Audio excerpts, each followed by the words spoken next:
শীতল মরুভূমি লাদাখের হাড় কাঁপানো ঠান্ডার চেয়েও যা বেশি ভয়ঙ্কর ছিল তা হল কর্নেল বিক্রম রানার বিষাক্ত অহংকার।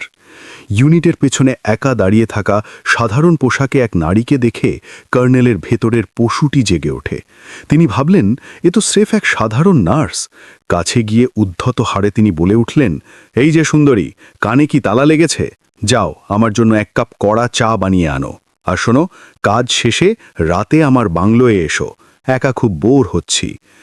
কর্নেল জানতেন না, তিনি যাকে সামান্য একজন নার্স ভেবে লালসার দৃষ্টিতে দেখছেন এবং কুরুচিকর প্রস্তাব দিচ্ছেন, তিনি আসলে এই পাহাড়ের নতুন ঈশ্বরী, যার এক ইশারায় তাসের ঘরের মতো ভেঙে পড়তে পারে কর্নেলের সাজানো সাম্রাজ্য।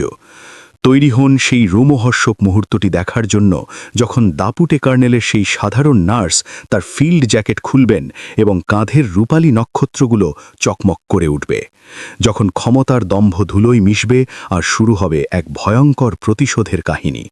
দেখুন কিভাবে একজন ছদ্মবেশী নারী কমান্ডার এক নিমেষে চুরমার করে দিলেন এক অহংকারী কর্নেলের দর্প। দুপুর 2টো বাজছিল মাত্র, কিন্তু আকাশে এমন আবছা অন্ধকার ছেয়ে গিয়েছিল যে মনে হচ্ছিল যে কোনো মুহূর্তে ভারী তুষারপাত শুরু হয়ে যাবে। সেনাবাহিনীর 13তম মাউন্টেন ডিভিশন, যা ত্রিশূল ডিভিশন নামেও পরিচিত, তার মেজর জেনারেল অনন্যা সিং ধীরে ধীরে নিজের মাথা সেই দিকে ঘোরালেন যেই দিক থেকে আওয়াজটা এসেছিল। তার ফিল্ড জ্যাকেটের কলার চিবুক পর্যন্ত ঢাকা ছিল এবং একটি পুরনো গরম টুপি তার কপালে নামানো ছিল, যার ফলে তার অর্ধেক মুখ ছায়ায় ঢাকা পড়ে গিয়েছিল। তিনি রেজিমেন্টাল সদর দপ্তরের ভবনের পেছনে একটি নির্জন কোণায় দাঁড়িয়েছিলেন, যেখানে সৈনিকেরা ক্যান্টিনের বেঁচে যাওয়া খাবার ফেলতে বা কিছু মুহূর্ত শান্তির খোঁজে আসত। বধির নাকি, এখানে এসো। পুনরায় আসা কর্কশ আওয়াজের মালিক ছিল এক মাঝবয়সী ভুড়িওয়ালা লোক। দম্ভের সাথে হেঁটে তার দিকে এগিয়ে আসা লোকটির কাঁধে কর্নেলের র্যাঙ্ক বা পদমর্যাদা জলজল করছিল, কর্নেল বিক্রম রানা। অনন্যা এখানে আসার আগেই এই কুখ্যাত নামের ব্যাপারে শুনেছিলেন। সেই ইউনিটে একজন রাজার মতো থাকত এবং নিজের অধীনস্থদের চাকরের মতো ব্যবহার করত। অনন্যা কোনো জবাব না দিয়ে তার দিকে তাকিয়ে রইলেন। তার চোখগুলো লেহের শীতের চেয়েও বেশি শীতল আর গভীর ছিল। প্যারা এসএফে থাকাকালীন জীবন মৃত্যুর সন্ধিক্ষণের অভিযানগুলোতে তিনি অসংখ্য শত্রুর চোখের মুখোমুখি হয়েছিলেন, কিন্তু সামনে দাঁড়িয়ে থাকা এই লোভী লোকটির চোখ তার কাছে বেশি ঘৃণ্য মনে হচ্ছিল। বিক্রম তার ডাকে সঙ্গে সঙ্গে সাড়া না দেওয়া এই অজানা মহিলা অফিসারকে দেখে ভ্রু কুচকাল।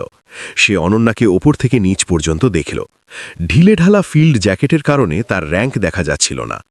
এই হাড় কাঁপানো ঠান্ডায় রেজিমেন্ট সদর দপ্তরের পেছনে একজন তরুণী মহিলা অফিসারকে দেখে তার সংকীর্ণ মস্তিষ্কের বাতি খুব সহজভাবে জ্বলে উঠল। নিশ্চয়ই এ সেই নতুন নার্স হবে যার আসার কথা চলছিল। তার কয়েকদিন আগে ডিভিশনাল মেডিকেল কোর থেকে এক নতুন নার্সিং অফিসারের আসার রিপোর্টের কথা মনে পড়ল। বিক্রমের ঠোঁটে এক কদর্য হাসি খেলে গেল। সে এমনিতেও একঘেয়েমিতে ভুগছিল এবং এটা তার জন্য ভালো বিনোদন ছিল। সে বড় এক কদম বাড়িয়ে অনন্যার ঠিক সামনে এসে দাঁড়াল। তার গা থেকে সিগারেটের কড়া গন্ধ আর ইনস্ট্যান্ট মশলা চায়ের এক অদ্ভুত মিষ্টি গন্ধের ঝাপটা এলো। তাহলে তুমিই সেই নতুন নার্সিং অফিসার? রিপোর্ট করার বদলে এখানে মটরশুঁটি ছড়াচ্ছ, বলে উঠল কর্নেল। বিক্রমের গলায় ক্ষমতার অহংকার ভরা ছিল। সে আশা করেছিল যে সামনের মেয়েটি ভয় পেয়ে যাবে এবং কাঁপতে কাঁপতে নিজের র্যাঙ্ক আর নাম বলবে, কিন্তু অনন্যা টসকে মস হলেন না। তিনি স্রেফ নিজের পকেটে হাত ঢুকিয়ে ভাবলেশীন মুখে তার দিকে তাকিয়ে রইলেন। কোনো সিনিয়রকে দেখলে স্যালুট করতে হয়, ডিসিপ্লিন বলতে কিছু অবশিষ্ট নেই। আজকালকার মহিলা অফিসাররা এমনই হয়। বিক্রম আঙুল উঁচিয়ে নিজের গলার স্বর চড়াল। পাশ দিয়ে যাওয়া কিছু সৈনিক ভয় পেয়ে তার দিকে দেখল এবং দ্রুত মাথা নিচু করে চলে গেল। মনে হচ্ছিল এই ইউনিটের সবাই জানত যে বিক্রম রানাকে চটানো মানে আত্মহত্যা করা। অনন্যা মনে মনে এক দীর্ঘশ্বাস নিলেন। তিনি আশা করেন নিজে তাকে একজন নার্সিং অফিসার ভেবে নেওয়া হবে। তবে এটা তার জন্য ভালোই হলো। তিনি ডিভিশনাল কমান্ডার হিসেবে নিজের নিয়োগের আগে ইউনিটের আসল চেহারা দেখতে চেয়েছিলেন। সেই কারণেই ইচ্ছে করে কোনো সহকারী ছাড়া এবং নিজের র্যাঙ্ক লুকিয়ে একা এসেছিলেন। আর ফলাফল তার আশার চেয়েও অনেক বেশি খারাপ ছিল। মাফ করবেন, আপনি কে? অনন্যার মুখ থেকে বের হওয়া শব্দগুলো বিক্রমের কল্পনার বাইরে ছিল। একটি নিচু, শান্ত কিন্তু মেরুদণ্ডে শিহরণ জাগানো কণ্ঠস্বর। বিক্রম এক মুহূর্তের জন্য থতমত খেয়ে গেল, তারপর রাগে তার মুখ লাল হয়ে গেল। একজন জুনিয়র অফিসার, তাও আবার একটা সামান্য মেয়ের সাহস হয় কি করে যে সে তার মতো আকাশচুম্বী রেজিমেন্টাল কমান্ডারের কাছে জানতে চায় সে কে? কি? আমি কে? স্পর্ধা তো কম নয়। ওরে, তুমি আমার মুখ চেনো না? আমি বিক্রম রানা, এই রেজিমেন্টের মালিক।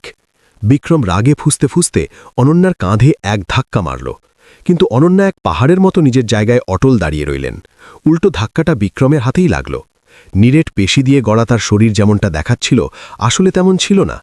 বিক্রম নিজের আঙুলে অনুভব করা সেই কঠোরতায় এক মুহূর্তের জন্য চমকে গেল, কিন্তু রাগ তার সংশয়কে ধামাচাপা দিয়ে দিল।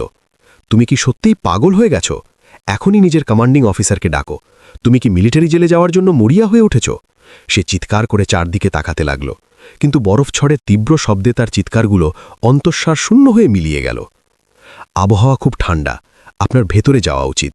অনন্যা তখনও শান্ত ছিলেন। তার আচরণ এমন ছিল না যে তিনি তাকে উপেক্ষা করছেন, বরং এমন ছিল যেন তিনি তাকে জবাব দেওয়ার যোগ্যও মনে করছেন না। এই ব্যাপারটি বিক্রমের অহংভারে আরও তীব্রভাবে আঘাত করল। তোমার নাম কি? নিজের র্যাঙ্ক আর নাম বলো, এখনই। বিক্রম চিৎকার করতে করতে এগোতেই অনন্যা নিজের মাথা সামান্য নিচু করলেন। তার গরম টুপির নিচে তার চোখে এক মুহূর্তের জন্য এক আভা খেলে গেল। এটা ছিল এক শিকারীর মতো, যে তার শিকারের ঘাড় মটকাতে প্রস্তুত। এটা সেই আভা যা প্যারা এসএফে সন্ত্রাসবাদীদের কাবু করার ঠিক আগে তার চোখে দেখা যেত। বিক্রম হঠাৎ নিজের সুর বদলে ফেলল। রাগে হাঁপাতে হাঁপাতে সে হঠাৎ এক নোংরা ভঙ্গিতে আদেশ দেওয়ার সুরে বলল, ঠিক আছে, এখন আমি তাড়াহুড়োতে আছি, তাই তোমাকে ছেড়ে দিচ্ছি। এর বদলে আমার রুমের চা নিয়ে এসো, 2 চামচ চিনি আর ক্রিম, একদম মিষ্টি। আর এসে হাঁটু গেড়ে বসে ঠিকমতো ক্ষমা চাইবে, না হলে বুঝে নিও তোমার সেনার চাকরি আজই শেষ। সে বিশ্বাস করত যে তার কথাই আইন আর সত্য। একজন নার্সিং অফিসার যার সাথে সে প্রথমবার দেখা করছে, তার সাথে কোনো ব্যক্তিগত ক্যাফের কর্মচারীগত ব্যবহার করা। অনন্যার মাথায় সংগৃহীত তথ্যগুলো দ্রুত বিন্যস্ত হচ্ছিল। সৈনিকদের ভীতু আচরণ, কমান্ডারের অহংকার আর দম্ভ, নিয়ম ও প্রক্রিয়াকে তোয়াক্কা না করা ব্যবহার। এটি কেবল একজন ব্যক্তির বিচ্যুতি নয়, বরং এটি একটি মারাত্মক টিউমার যা পুরো ইউনিটকে ধ্বংস করছিল। চা। অনন্যা ধীরে ধীরে বিড়বিড় করলেন, কি হলো? কানে শুনতে পাচ্ছ না? কালা হয়ে গেছো নাকি? জলদি যাও আর চা নিয়ে এসো। বিক্রম নিজের কবজিতে বাঁধা সোনার ঘড়িটা নেড়ে দেখালো। দুপুর 2:30 বাজছিল। দুপুরের খাবারের পর আলস্যের সময়। সে নিজের ক্ষমতা জাহির করার জন্য অস্থির ছিল। অনন্যা ধীরে ধীরে এক পা এগোলে বিক্রম ভাবল সে নিশ্চয়ই তার আদেশ পালন করতে যাচ্ছে এবং গর্বে বুক ফুলিয়ে দাঁড়ালো। কিন্তু অনন্যার নজর বিক্রমের মুখে নয়, বরং তার বুকের বাম পাশে লাগানো নেম প্লেটের ওপর ছিল, বিক্রম রানা। তিনি নিজের মনে সেই নামটি স্পষ্টভাবে গেঁথে নিলেন, যেমন কেউ নিজের ডায়েরিতে কারোর নাম লেখে, ঠান্ডা আর ভাবলেশহীন। তারপর তিনি চোখ তুলে সরাসরি বিক্রমের চোখে তাকালেন। সেই চোখে কোনো ভয় ছিল না, কোনো সম্মানও ছিল না, কেবল এক শীতল অবজ্ঞা ছিল, যেন তিনি কোনো বর্জ্য পদার্থ দেখছেন যা শুধু ছুঁড়ে ফেলে দিতে হয়। কাল দেখা হবে কর্নেল বিক্রম রানা, অনন্যার সংক্ষেপে বাক্যটি বললেন এবং ঘুরে গেলেন। কি কাল? ওরে ওরে, কোথায় যাচ্ছ? আমি চা আনতে বললাম। বিক্রম পেছন থেকে চিৎকার করতে থাকল, কিন্তু অনন্যা একবারও ফেলে তাকালেন না। তার পদক্ষেপগুলো ছিল সুসংহত আর সুশৃঙ্খল। বরফে ঢাকা প্যারেড গ্রাউন্ড পার করা তার পিঠের দৃশ্য বরফ ঝড়ের মধ্যেও এক অটল পাহাড়ের মতো দেখাচ্ছিল। বিক্রম হতভাগ হয়ে তার চলে যাওয়া দেখল, তারপর মাটিতে থুথু ফেলল। এক বেয়াদব মেয়ে, কাল দেখছি তোমাকে, কাল আমি তোমার চোখের রক্তের জল বের করে ছাড়ব। সে স্বপ্নেও ভাবেনি তার বলা কথাগুলোর পরিণাম কি হবে। কাল নতুন ডিভিশনাল কমান্ডারের নিয়োগ অনুষ্ঠান ছিল এবং সে নিজের হাতেই নিজের গলার ফাঁদ শক্তভাবে তৈরি করে নিয়েছিল। অনন্যা রেজিমেন্টের সদর দরজা দিয়ে বেরিয়ে নিজের জন্য অপেক্ষারত জিপের দিকে গেলেন। ড্রাইভার দ্রুত নেমে পেছনের দরজা খুলে দিল। ঠান্ডা লেদার সিটে বসার পরও তার মানসিক চাপ কমল না, বরং লড়াই করার এক তীব্র ইচ্ছা জেগে উঠল। জানলার বাইরে ত্রিশূল ডিভিশনের দৃশ্য জনশূন্য দেখাচ্ছিল, কিন্তু তার চোখে এই নির্জন প্রকৃতির আড়ালে কাল হতে চলা এক বিশাল রক্তাক্ত ঝড়ের সংকেত দেখা যাচ্ছিল। ম্যাম, কোথায় যেতে হবে? ড্রাইভারের সতর্ক প্রশ্নে অনন্যা নিজের গরম টুপি খুললেন। তার চুলের আড়াল থেকে দেখা যাওয়া মুখটি বরফের মতো শীতল ছিল, কিন্তু তার ঠোঁটে এক অতি সামান্য অথচ ভয়াবহ হাসি ছিল। ডিভিশন সদর দপ্তরে চলো, অনেক প্রস্তুতি নিতে হবে। তিনি জানলার বাইরে দূরে সরে যাওয়া রেজিমেন্টের ভবনের দিকে বাঁকা নজরে তাকিয়ে ধীরে ধীরে বিড়বিড় করলেন, বিক্রম রানা, মনে রাখব, সেই চা কাল তুমি খুব গরম পাবে। জিপটি বরফে ঢাকা পথ চিরে দূরে চলে গেল। লেহে দুপুর 3টের সময় ধূসর আকাশ থেকে অবশেষে বরফের কণা ঝরতে শুরু করল। এটি ছিল ত্রিশূল ডিভিশনের ওপর আসতে চলা এক বিশাল রক্তাক্ত ঝড়ের পূর্বাভাস। অনন্যার আঙুলগুলো অমনস্কে লেডার সিটে টোকা দিচ্ছিল। এটি ছিল এক শিকারীর শিকারের ওপর নিশানা সাধা আর ট্রিগার টেপার ঠিক আগের উল্টো গণনা। তার অভিধানে ক্ষমা বলে কোনো শব্দ ছিল না, বিশেষ করে সেই সব নীচ লোকেদের জন্য যারা উর্দির সম্মানকে কলঙ্কিত করে। প্যারা এসএফে থাকাকালীন তার নাম ছিল কালী, এমন এক জেদি মানুষ যে একবার কোনো শিকারকে ধরলে তার হাড় পর্যন্ত চিবিয়ে ফেলে। কাল বিক্রম রানা যন্ত্রণাদায়কভাবে উপলব্ধি করতে চলেছিল কেন সেই কালী এক কিংবদন্তি হয়ে উঠেছিল।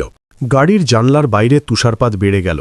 অনন্যা নিজের চোখ বন্ধ করে নিলেন এবং কালকের নিয়োগ অনুষ্ঠানের মঞ্চের দৃশ্যের কল্পনা করলেন।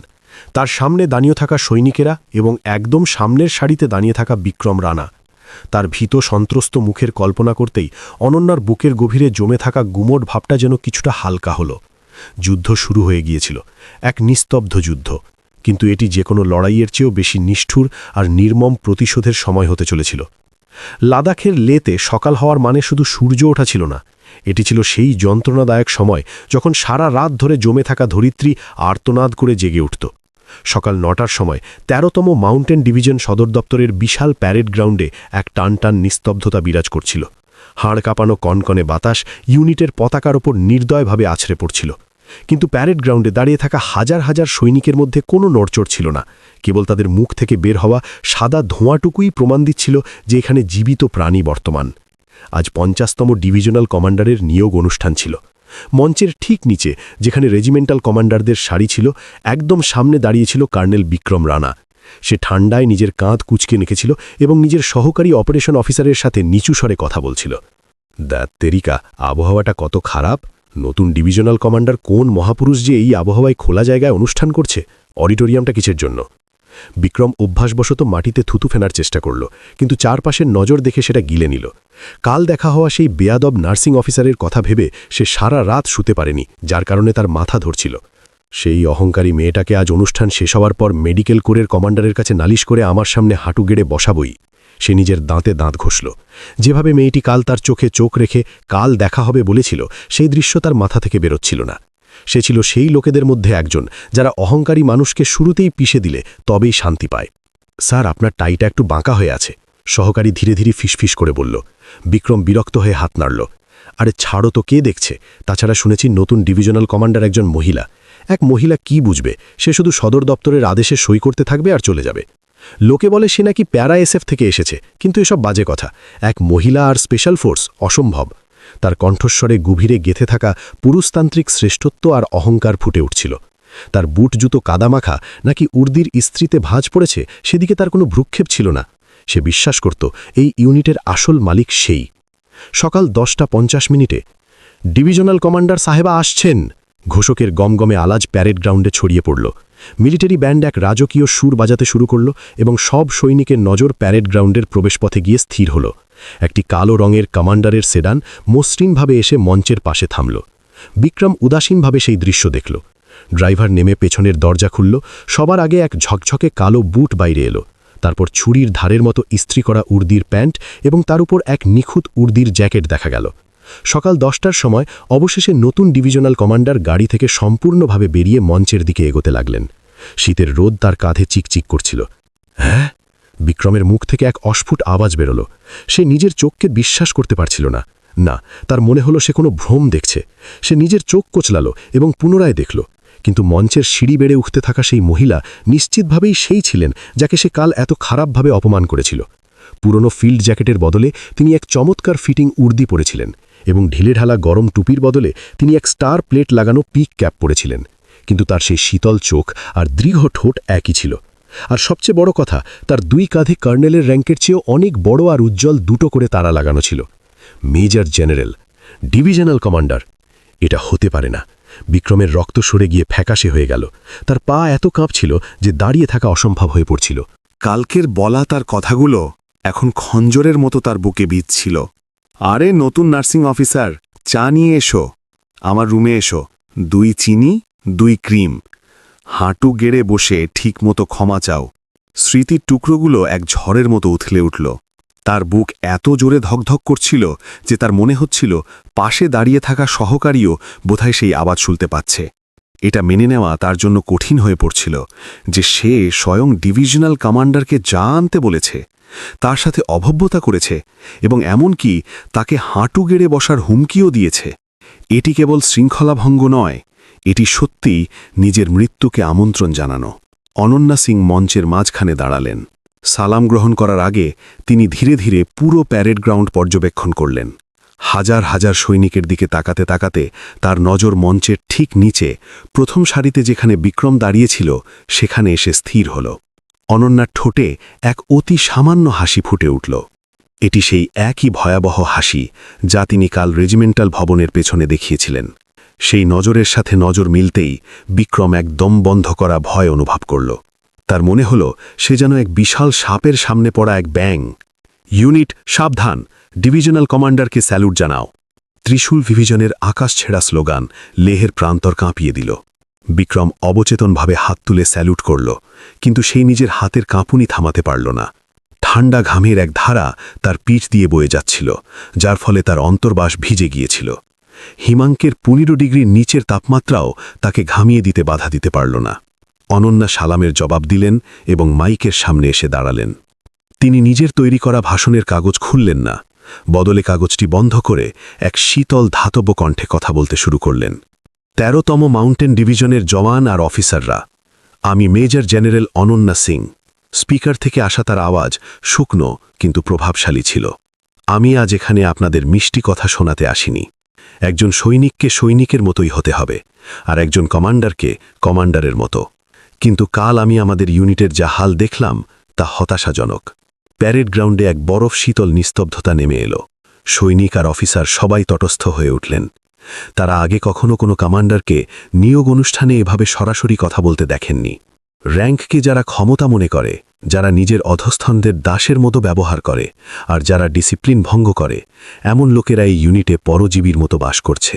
অনন্যার নজর আবারও বিক্রমের ওপর গিয়ে স্থির হল। বিক্রম মাথা তুলতে পারছিল না। সে চাইল মাটি ফাঁক হয়ে যাক আর সে তাতে ঢুকে পড়ুক। আমি প্যারা এসএফে সেবা করতে করতে শিখেছি যে শত্রু কেবল বাইরে থাকে না, যে ভেতর থেকে পচিয়ে দেয় সে আরও বেশি বিপজ্জনক শত্রু। আমি আজ থেকে সেই ভেতরের শত্রুকে উপড়ে ফেলার অপারেশন শুরু করব। অপারেশন, এই শব্দটি বিক্রমের কানে মৃত্যুদণ্ডের মতো শোনাল। অনন্যা এক মুহূর্তের জন্য থামলেন। সেই সামান্য নীরবতা বিক্রমের কাছে অনন্তকালের মতো মনে হল। একজন খুব সাহসী অফিসারও আছেন, যিনি প্রথম দেখাতেই নিজের সিনিয়রকে চিনতে পারেননি এবং চা আনার আদেশ দিয়ে দিয়েছিলেন। প্যারেড গ্রাউন্ডে কানাঘুষো শুরু হয়ে গেল। কি সত্যি ডিভিশনাল কমান্ডারের সাথে এমন পাগলামি কে করল? কানাঘুষো চলছিল। বিক্রমের মুখ এখন সাদা থেকে ফ্যাকাশে মাটির রঙের মতো হয়ে গিয়েছিল। তার পায়ে শক্তি অবশিষ্ট ছিল না এবং সে টলমল করতে লাগল, যা দেখে পাশে দাঁড়িয়ে থাকা অন্য রেজিমেন্টাল কমান্ডার বিস্ময়ে তার দিকে তাকাতে লাগল। আমি সেই চায়ের জন্য অধীর আগ্রহে অপেক্ষা করছি, দেখি সেটা কত মিষ্টি হয়। অনন্যা বিক্রমের দিকে তাকিয়ে নিজের কথা শেষ করলেন। নিয়োগ ভাষণ ছিল স্রেফ ওইটুকুই, সংক্ষিপ্ত, শক্তিশালী আর কারোর জন্য নরকের শুরুল ঘোষণা। অনুষ্ঠানের পর অনন্যা মঞ্চ থেকে নিচে নামলেন। অধীনস্থ কমান্ডাররা তার সাথে হাত মেলানোর জন্য লাইনে অপেক্ষা করছিলেন। বিক্রম পালিয়ে যেতে চাইছিল, কিন্তু তার পা যেন মাটিতে গেঁথে গিয়েছিল। যত তার পালা সামনে আসছিল, তার বুক ততই ফেটে যাওয়ার মতো উপক্রম হচ্ছিল। অনন্যা প্রথম রেজিমেন্টাল কমান্ডারের সাথে হাত মেলালেন, তারপর দ্বিতীয় তৃতীয়কে পার করে অবশেষে বিক্রমের সামনে এসে দাঁড়ালেন। উর্দিতে তার রূপ কালকের তুলনায় অনেক বেশি প্রভাবশালী ছিল। তার বুকে লাগানো অসংখ্য মেডেল আর সম্মান এই কথার প্রমাণ ছিল যে তিনি কত রক্তাক্ত প্রান্তর পেরিয়ে এই উচ্চতায় পৌঁছেছেন। কর্নেল বিক্রম রানা। অনন্যা আগে তার নাম ধরে ডাকলেন। ত্রিশূল রেজিমেন্টের কমান্ডার কর্নেল বিক্রম রানা। বিক্রম এক ভাঙা গলায় নিজের র্যাঙ্ক আর নাম জানাল। তার গলা বুড়িভাবে কাঁপছিল। অনন্যা হাত মেলানোর জন্য হাত বাড়ালেন না, তিনি শুধু শীতল চোখে তাকে ওপর থেকে নিচে দেখতে থাকলেন। কাল তো তুমি খুব বদতমিজি করছিলে, আজ এত কাঁপছ কেন? ঠান্ডার চোটে নাকি? তিনি সামান্য ঝুঁকে বিক্রমের কানে ধীরে ধীরে ফিসফিস করে বললেন। এটি এমন এক ফিসফিসানি ছিল যা চারপাশের লোক শুনতে পাচ্ছিল না, কেবল বিক্রমের জন্য ছিল। তুমি কি এই জন্য হতাশ যে আমি একজন নার্সিং অফিসার নই? ম্যাম, আমি সত্যি জানতাম না। বিক্রম অজুহাত দেওয়ার চেষ্টা করল, কিন্তু তার জিভ অরষ্ট হয়ে গিয়েছিল এবং কথাগুলো ঠিকমতো বেরোচ্ছিল না। চুপ করো, অনন্যা তার কথা থামিয়ে দিলেন। অজুহাতগুলো মিলিটারি কোড বা ডিসিপ্লিনারি কমিটির সামনে শিও। এখন এক্ষুনি আমার দপ্তরে এসো এবং আসার সময় তুমি জানো কি নিয়ে আসতে হবে। চা। তিনি শীতলভাবে হাসলেন। 2 চিনি 2 ক্রিম। যদি স্বাদে সামান্যতম গড়বড় হয় তবে আমি তোমার উর্দি খুলিয়ে ওই কাঁটাতারের উপর টাঙিয়ে দেব। অনন্যা উত্তরের অপেক্ষা না করেই ঘুরে গেলেন। তার পেছনে চলতে থাকা স্টাফ অফিসারদের পদক্ষেপের আওয়াজ দূরে মিলিয়ে গেল। একা দাঁড়িয়ে থাকা বিক্রম প্রায় মাটিতে পড়েই যাচ্ছিল। বাতাস এক শীষের মতো তার কানের পাশ দিয়ে বয়ে গেল। মনে হচ্ছিল কেউ যেন তামাশা করছে, এবার তুমি শেষ। আশপাশের অন্য রেজিমেন্টাল কমান্ডাররা ফিসফিস করতে করতে তাকে দেখছিলেন। যারা বুদ্ধিমান ছিল তারা পরিস্থিতি আঁচ করতে পেলে তার থেকে দূরত্ব বাড়াতে শুরু করে দিয়েছিল। কাল পর্যন্ত যে ইউনিটের রাজা ছিল সে এক রাতেই যেন পচা মাংসের মতো হয়ে গিয়েছিল। বিক্রম কাঁপতে থাকা হাতে নিজের কপালের ঠান্ডা ঘাম মুছল, কিন্তু মোছার পরও ঘাম থামছিল না। শেষ হয়ে গেলাম, তার মাথায় শুধু এই একটা ভাবনাই ঘুরছিল। কিন্তু সে জানত না এটি কেবল শেষ নয়, বরং অনন্যার তৈরি করা এক নির্মম নরকের শুরু মাত্র। ডিভিশনাল কমান্ডারের দপ্তরে অনন্যা নিজের পিক ক্যাপ খুলে টেবিলের ওপর রাখলেন। বিশাল দপ্তরের জানলা দিয়ে ত্রিশূল ডিভিশনের পুরো দৃশ্য দেখা যাচ্ছিল। তিনি ধীরে ধীরে নিজের চামড়ার দস্তানা খুললেন এবং টেবিলে রাখা একটি ফাইলের দিকে তাকালেন। ১৩তম মাউন্টেন ডিভিশনের অভ্যন্তরীণ দুর্নীতি ও অনাচারের অভিযোগের রিপোর্ট। এই ফাইলটি তার এক বন্ধু, যে উচ্চ সদর দপ্তরের তথ্য বিভাগে ছিল, সে গোপনে তাকে দিয়েছিল। একদম ওপরে বিক্রম রানার নাম লাল কলম দিয়ে গোল করা ছিল। খটখট দরজায় টোকা পড়ল। ভেতরে এসো। দরজা খুলল এবং একটি ট্রে নিয়ে বিক্রম ভেতরে এলো। এক বিশাল দেহের মানুষ নিজের কাঁধ কুঁচকে ভেতরে আসছিল। এই দৃশ্যটি ছিল হাস্যকর। কাঁপতে থাকা কাপ থেকে চা উপচে বাইরে পড়ছিল। নিয়ে এসেছি ম্যাম। বিক্রম এক অপরাধীর মতো মাথা নিচু করে চায়ের কাপ টেবিলের ওপর রাখল। পোড়া চায়ের মিষ্টি গন্ধ ঘরে ছড়িয়ে পড়ল। অনন্যা চেয়ারে আরাম করে বসলেন এবং নিজের পায়ের উপর পা তুলে দিলেন। তারপর তিনি নিজের চিবুক দিয়ে চায়ের দিকে ইশারা করলেন। খাও। জি ম্যাম। আমি যে চা বানিয়েছি তার স্বাদ কেমন এটা আমাকে আগে পরখ করতে হবে। কি জানি তুমি যদি এতে বিষ মিশিয়ে দাও। ম্যাম, আপনি এমন কথা কি করে বলতে পারেন? বিক্রম আতকে উঠল, কিন্তু অনন্যার মুখের কোনো ভাব পরিবর্তন হল না। আমি বললাম খাও, এটি একটি আদেশ। বিক্রম এক করুণ মুখ করে গরম চায়ের কাপ তুলল। ওটা এতটাই গরম ছিল যে তার মুখ পুড়ে যেত, কিন্তু সে ওটা থুতু দিয়ে ফেলেও দিতে পারছিল না। সে জোর করে সেই গরম তরল নিজের গলার নিচে নামালো। কেমন স্বাদ? মিষ্টি। মিষ্টি ম্যাম।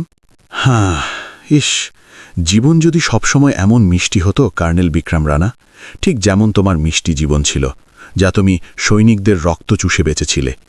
অনন্যা ফাইলটা তুলে বিক্রমের সামনে ছুঁড়ে মারলেন। এটা কি? বিক্রমের চোখ ফাইলের শিরোনাম দেখে কাঁপতে লাগল। এক মুহূর্তের জন্য তার চোখ যেন কোটর থেকে বেরিয়ে আসার মতো হলো।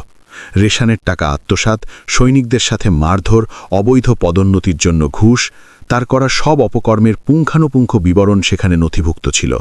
এটা একটা ষড়যন্ত্র ম্যাম, এটা একটা চক্রান্ত। চক্রান্ত? প্যারাএসএফে আমি সবচেয়ে ভালো কি করতাম জানো? পচে যাওয়া অংশকে কেটে বের করে দেওয়া। আমি ততক্ষণ ছুরি বের করি না যতক্ষণ না আমি পুরোপুরি নিশ্চিত হই। অনন্যা নিজের চেয়ার থেকে উঠলেন। তিনি যত এক এক কদম এগোচ্ছিলেন, বিক্রম ততই পিছিয়ে যাচ্ছিল। এখন থেকে তোমার ডিউটি সাসপেন্ড করা হলো। মিলিটারি পুলিশের তদন্তকারীরা অপেক্ষা করছেন।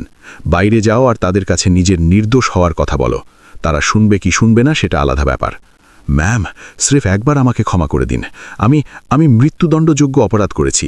আমি নিজের বীরত্ব দিয়ে এর বদলা চুকিয়ে দেব। বিক্রম অবশেষে মাটিতে হাঁটু গেড়ে বসে পড়ল। এটি সেই একই ভঙ্গি যা সে কাল অনন্যার কাছে চেয়েছিল। এটি ছিল ভীরুতার চরম সীমা।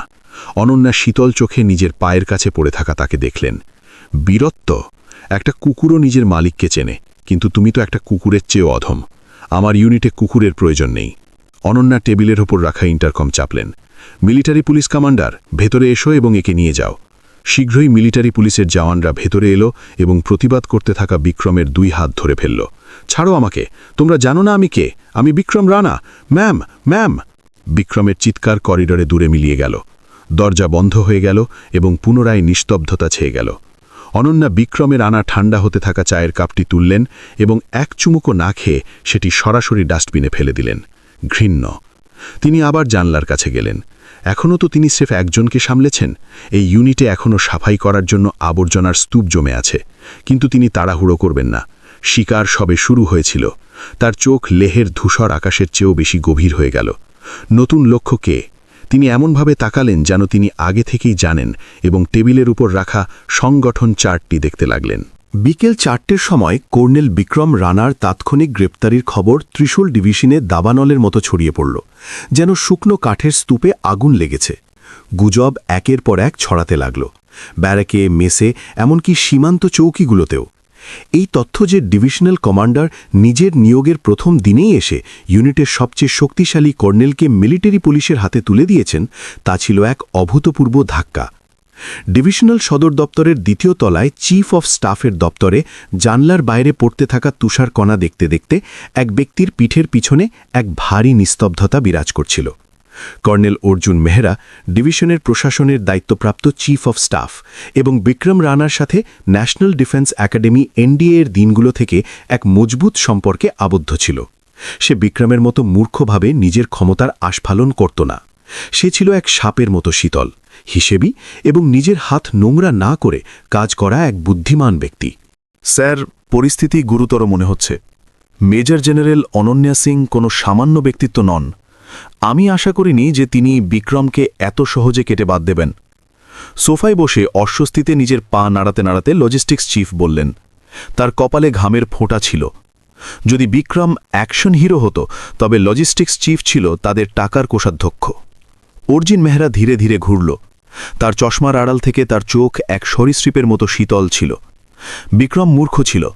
আমি তাকে কতবার বলেছিলাম সামলে থাকতে, কিন্তু তার চোখের সামনে সে কিছু দেখতে পেত না।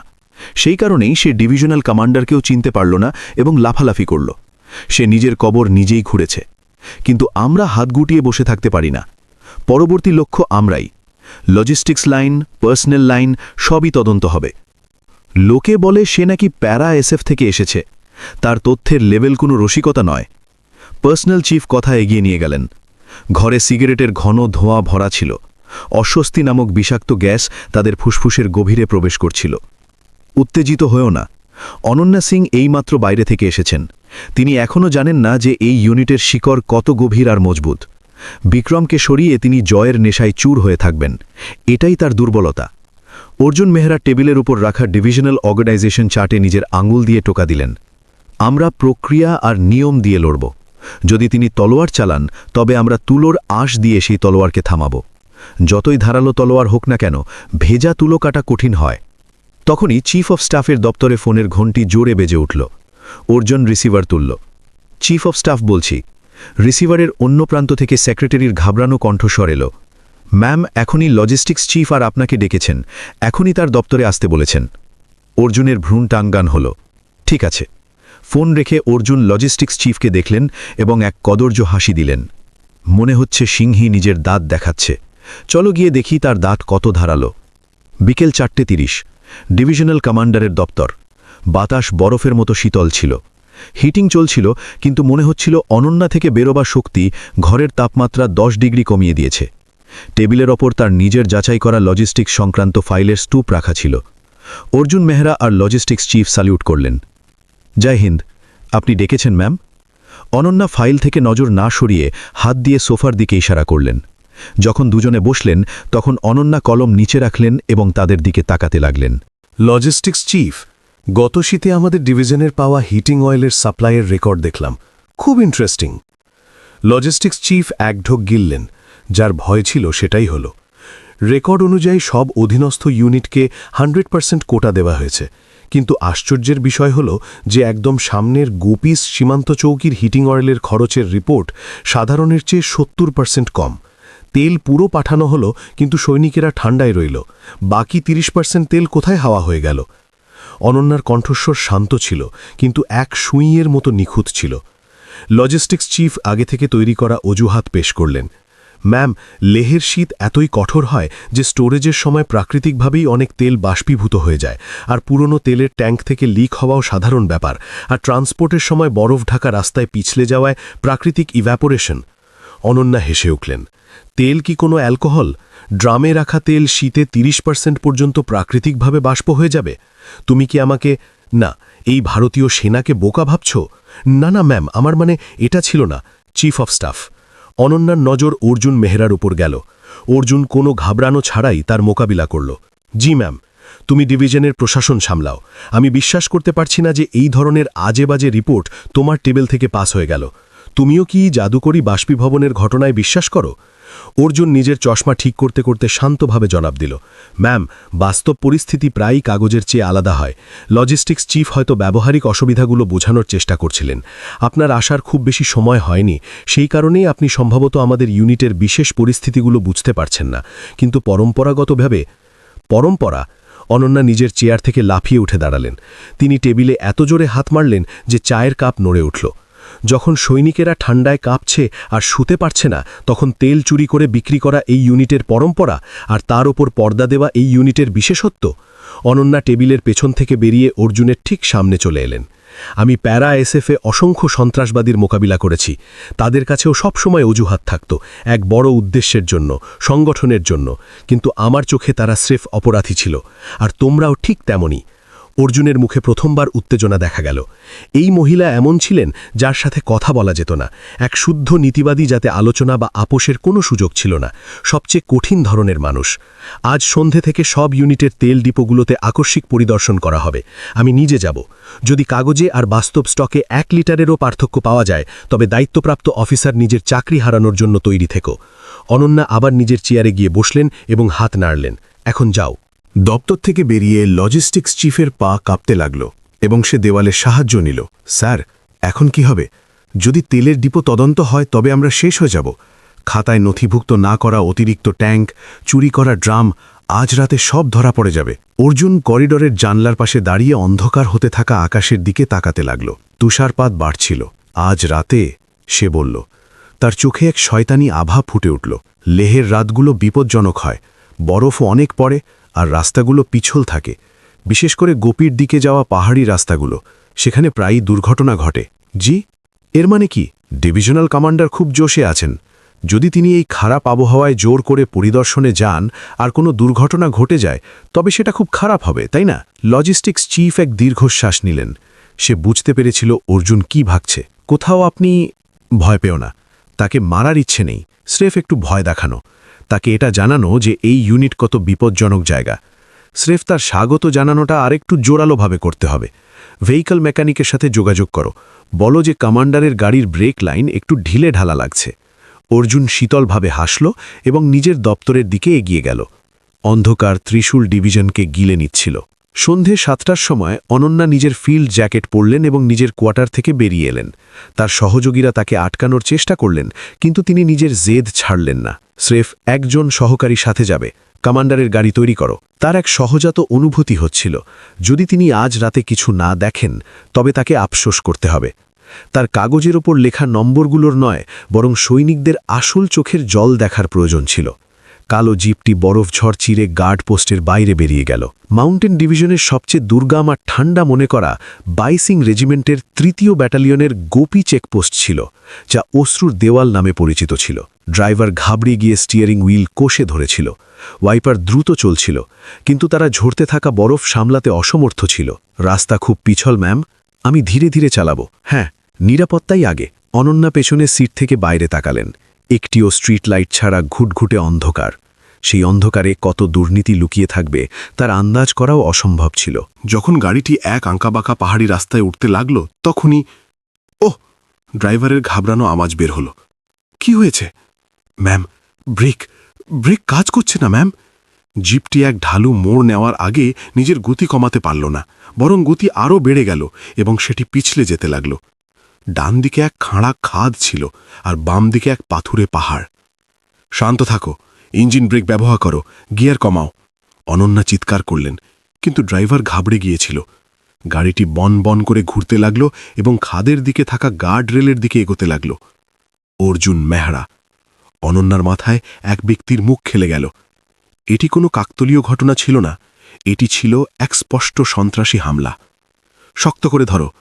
অনন্যা সহজাতভাবে সামনের সিটটি ধরে নিজের শরীর গুটিয়ে নিলেন। ধাম! জিপটি গার্ডরেলে ধাক্কা খেল। এক জোরালো বিস্ফোরণের মতো আওয়াজের সাথে গাড়ির কাঠামো হাওয়ায় উড়ল। গার্ডরেল ভেঙে সেটি ঢাল দিয়ে নিচে গড়িয়ে পড়ল। পৃথিবী উল্টে পাল্টে গেল। কাঁচ ভাঙার শব্দ, ধাতু দুমড়ে যাওয়ার আওয়াজে তার কান যেন ফেটে যাচ্ছিল। না জানি কতবার গড়ানোর পর গাড়িটি এক বিশাল গাছে ধাক্কা খেয়ে অবশেষে থামল। নিস্তব্ধতা। কেবল বাতাসের শোরগোল দুর্ঘটনাস্থলে প্রতিধ্বনিত হচ্ছিল। কিছুক্ষণ পর দুমড়ে যাওয়া পেছনের দরজাটি কিচকিচ আওয়াজের সাথে জোর করে খোলা হলো। দরজা খুলল। নিজের কপাল থেকে বইতে থাকা রক্ত হাত দিয়ে মুছতে মুছতে অনন্যা টলটলে বাইরে বেরিয়ে এলেন। যদি এটি প্যারা এসএফের দিনের গুলিতে করা অসংখ্য হাই অ্যাল্টিটিউড জাম্প এবং সার্ভাইভাল ট্রেনিংয়ে মজবুত হওয়া শরীর না হতো, তাহলে এই ধাক্কাতেই তার তৎক্ষণাৎ মৃত্যু হতো। তিনি ড্রাইভারের সিটের দিকে হামাগুড়ি দিয়ে গিয়ে ড্রাইভারের অবস্থা পরীক্ষা করলেন। ভাগ্যবশত এয়ারব্যাগের কারণে সে জ্ঞান হারায়নি। তুমি ঠিক আছো? জ্ঞান হারিও না। ম্যাম, থামো, আমি সাহায্যের জন্য ডাকছি। অনন্যা নিজের পকেট থেকে ওয়্যারলেস সেট বের করলেন, কিন্তু ধাক্কায় সেটি নষ্ট হয়ে গিয়েছিল এবং শুধু খড়খড় আওয়াজ আসছিল। গভীর পাহাড়ে মোবাইল ফোনেরও কোনো সিগন্যাল ছিল না। তার চোখ নিমেষেই বদলে গেল। ফাটা ঠোঁটের ফাঁক দিয়ে বের হওয়া সাদা ধোঁয়ার সাথে রাগ ফেটে পড়ল। আমার জান নেবার সাহস করলে তোরা?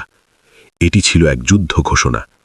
যদি তারা সীমা অতিক্রম করে থাকে, তাহলে তার কাছেও সীমায় থাকার কোনো কারণ ছিল না। তিনি নিজের ভাঙা পাঁজরের ব্যথা সহ্য করে অন্ধকারের দিকে তাকালেন। এখন থেকে আমি আর ডিভিশন কমান্ডার নই, আমি প্যারা এসএফের অনন্যা সিং হিসেবে ফিরে এসেছি। আমি তোমাদের সবাইকে মেরে ফেলব। লের গভীর রাতে নেকড়ের কান্নার চেয়েও শীতল তার সেই কথাগুলো বরফ ঝড়ে মিশে গেল। দুর্ঘটনাস্থল থেকে সবচেয়ে কাছের ইউনিটটি ছিল 22 রেজিমেন্টের এক স্বতন্ত্র তল্লাশি কোম্পানির চৌকি। অনন্যা অচেতন ড্রাইভারকে গাড়ির ভেতরে সুরক্ষিতভাবে শুইয়ে প্রাথমিক চিকিৎসা করলেন এবং তারপর চৌকির দিকে পায়ে হেঁটে চলতে শুরু করলেন। কপাল থেকে বইতে থাকা রক্ত তার ভ্রু বেয়ে নিচে নেমে দৃষ্টি ঝাপসা করে দিচ্ছিল, কিন্তু তিনি থামলেন না। ভাঙা পাঁজরের ব্যথা এমন ছিল যেন ফুসফুসে কিছু বিঁধছে, কিন্তু এটিও তার ইচ্ছা শক্তিকে ভাঙতে পারল না। রাত 10টার সময় তুষারপাত এক বিপর্যয়ের মতো। উরু পর্যন্ত জমে থাকা বরফ সরিয়ে পাহাড়ি রাস্তায় চলা এক দুঃসাধ্য তপস্যার মতো ছিল, কিন্তু অনন্যার মস্তিষ্ক আরও শান্ত হয়ে গিয়েছিল। ওরা একটা ভুল করেছে, আমাকে পুরোপুরি মারতে না পারা। এটাই ওদের সবচেয়ে বড় ভুল প্রমাণিত হবে।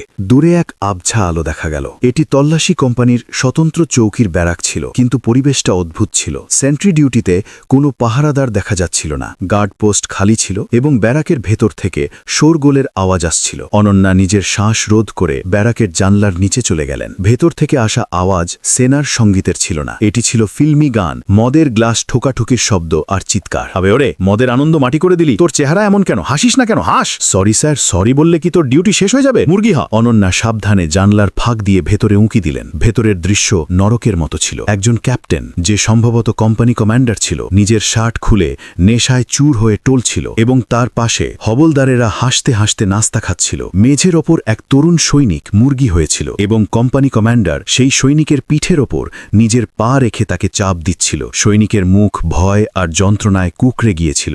আশপাশের অন্য সৈনিকেরা এক কোনায় ভয়ে কাঁপছিল। হিটিং ঠিকমতো কাজ করছিল না, তাদের ঠোঁট নীল হয়ে গিয়েছিল এবং তারা যে গরম গেঞ্জি পরেছিল তা ছিল পুরনো ও ছেঁড়া। তেল চুরির মাসুল সৈনিকেরা ঠান্ডায় কেঁপে দিচ্ছিল, আর অফিসাররা সেই টাকায় মদের পার্টি করছিল। অনন্যার মুঠি কাঁপতে শুরু করল। তিনি আর বরদাস্ত করতে পারছিলেন না। তিনি প্রধান দরজা দিয়ে না গিয়ে সরাসরি জানলায় লাথি মেরে সেটি ভেঙে দিলেন।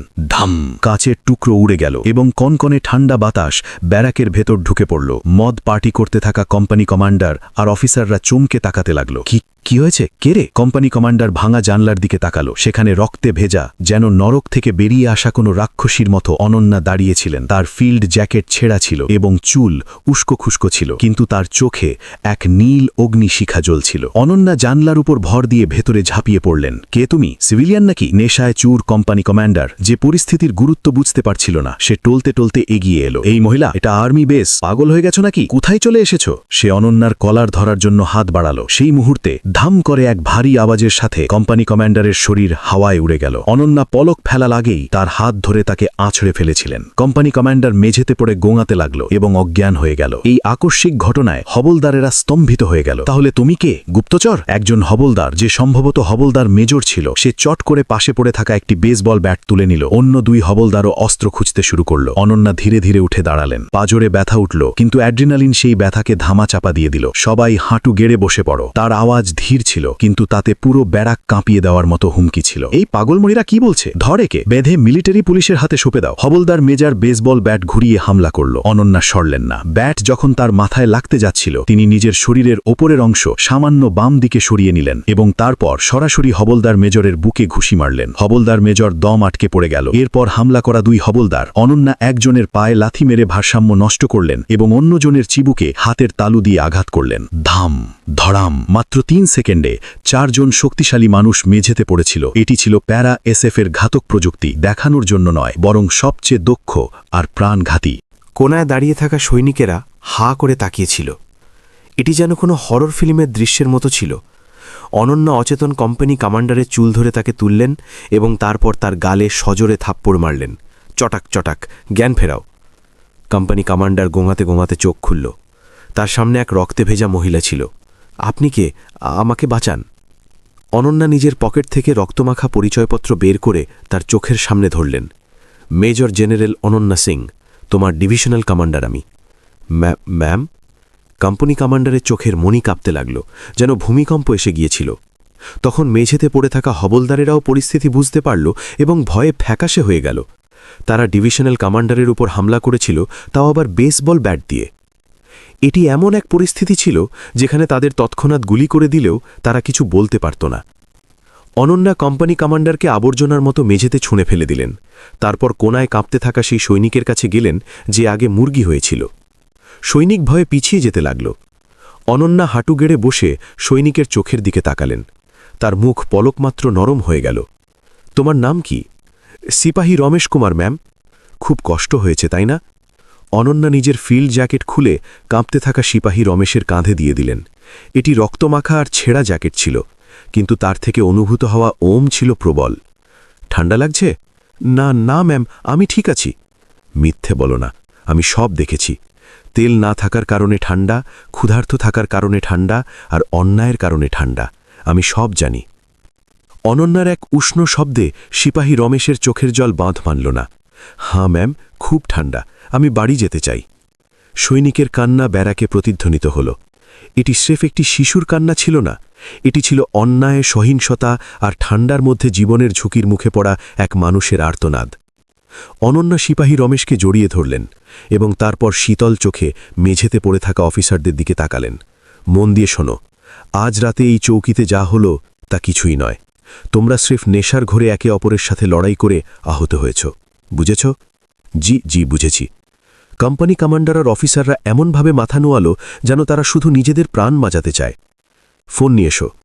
অনন্যা অ্যাডমিন অফিসের ফোন নিলেন। সৌভাগ্যবশত ল্যান্ডলাইন কাজ করছিল। তিনি মিলিটারি পুলিশ কমান্ডারকে নয়, বরং এক বাইরের সহযোগীকে ফোন করলেন, যাকে তিনি আগে থেকেই প্রস্তুত করে রেখেছিলেন। ডিভিশনের অভ্যন্তরীণ যোগাযোগ নেটওয়ার্কের উপর নজর রাখা হতে পারত। আমি বলছি, লোকেশন ট্র্যাক করো আর এক্ষুনি হেলিকপ্টার পাঠাও।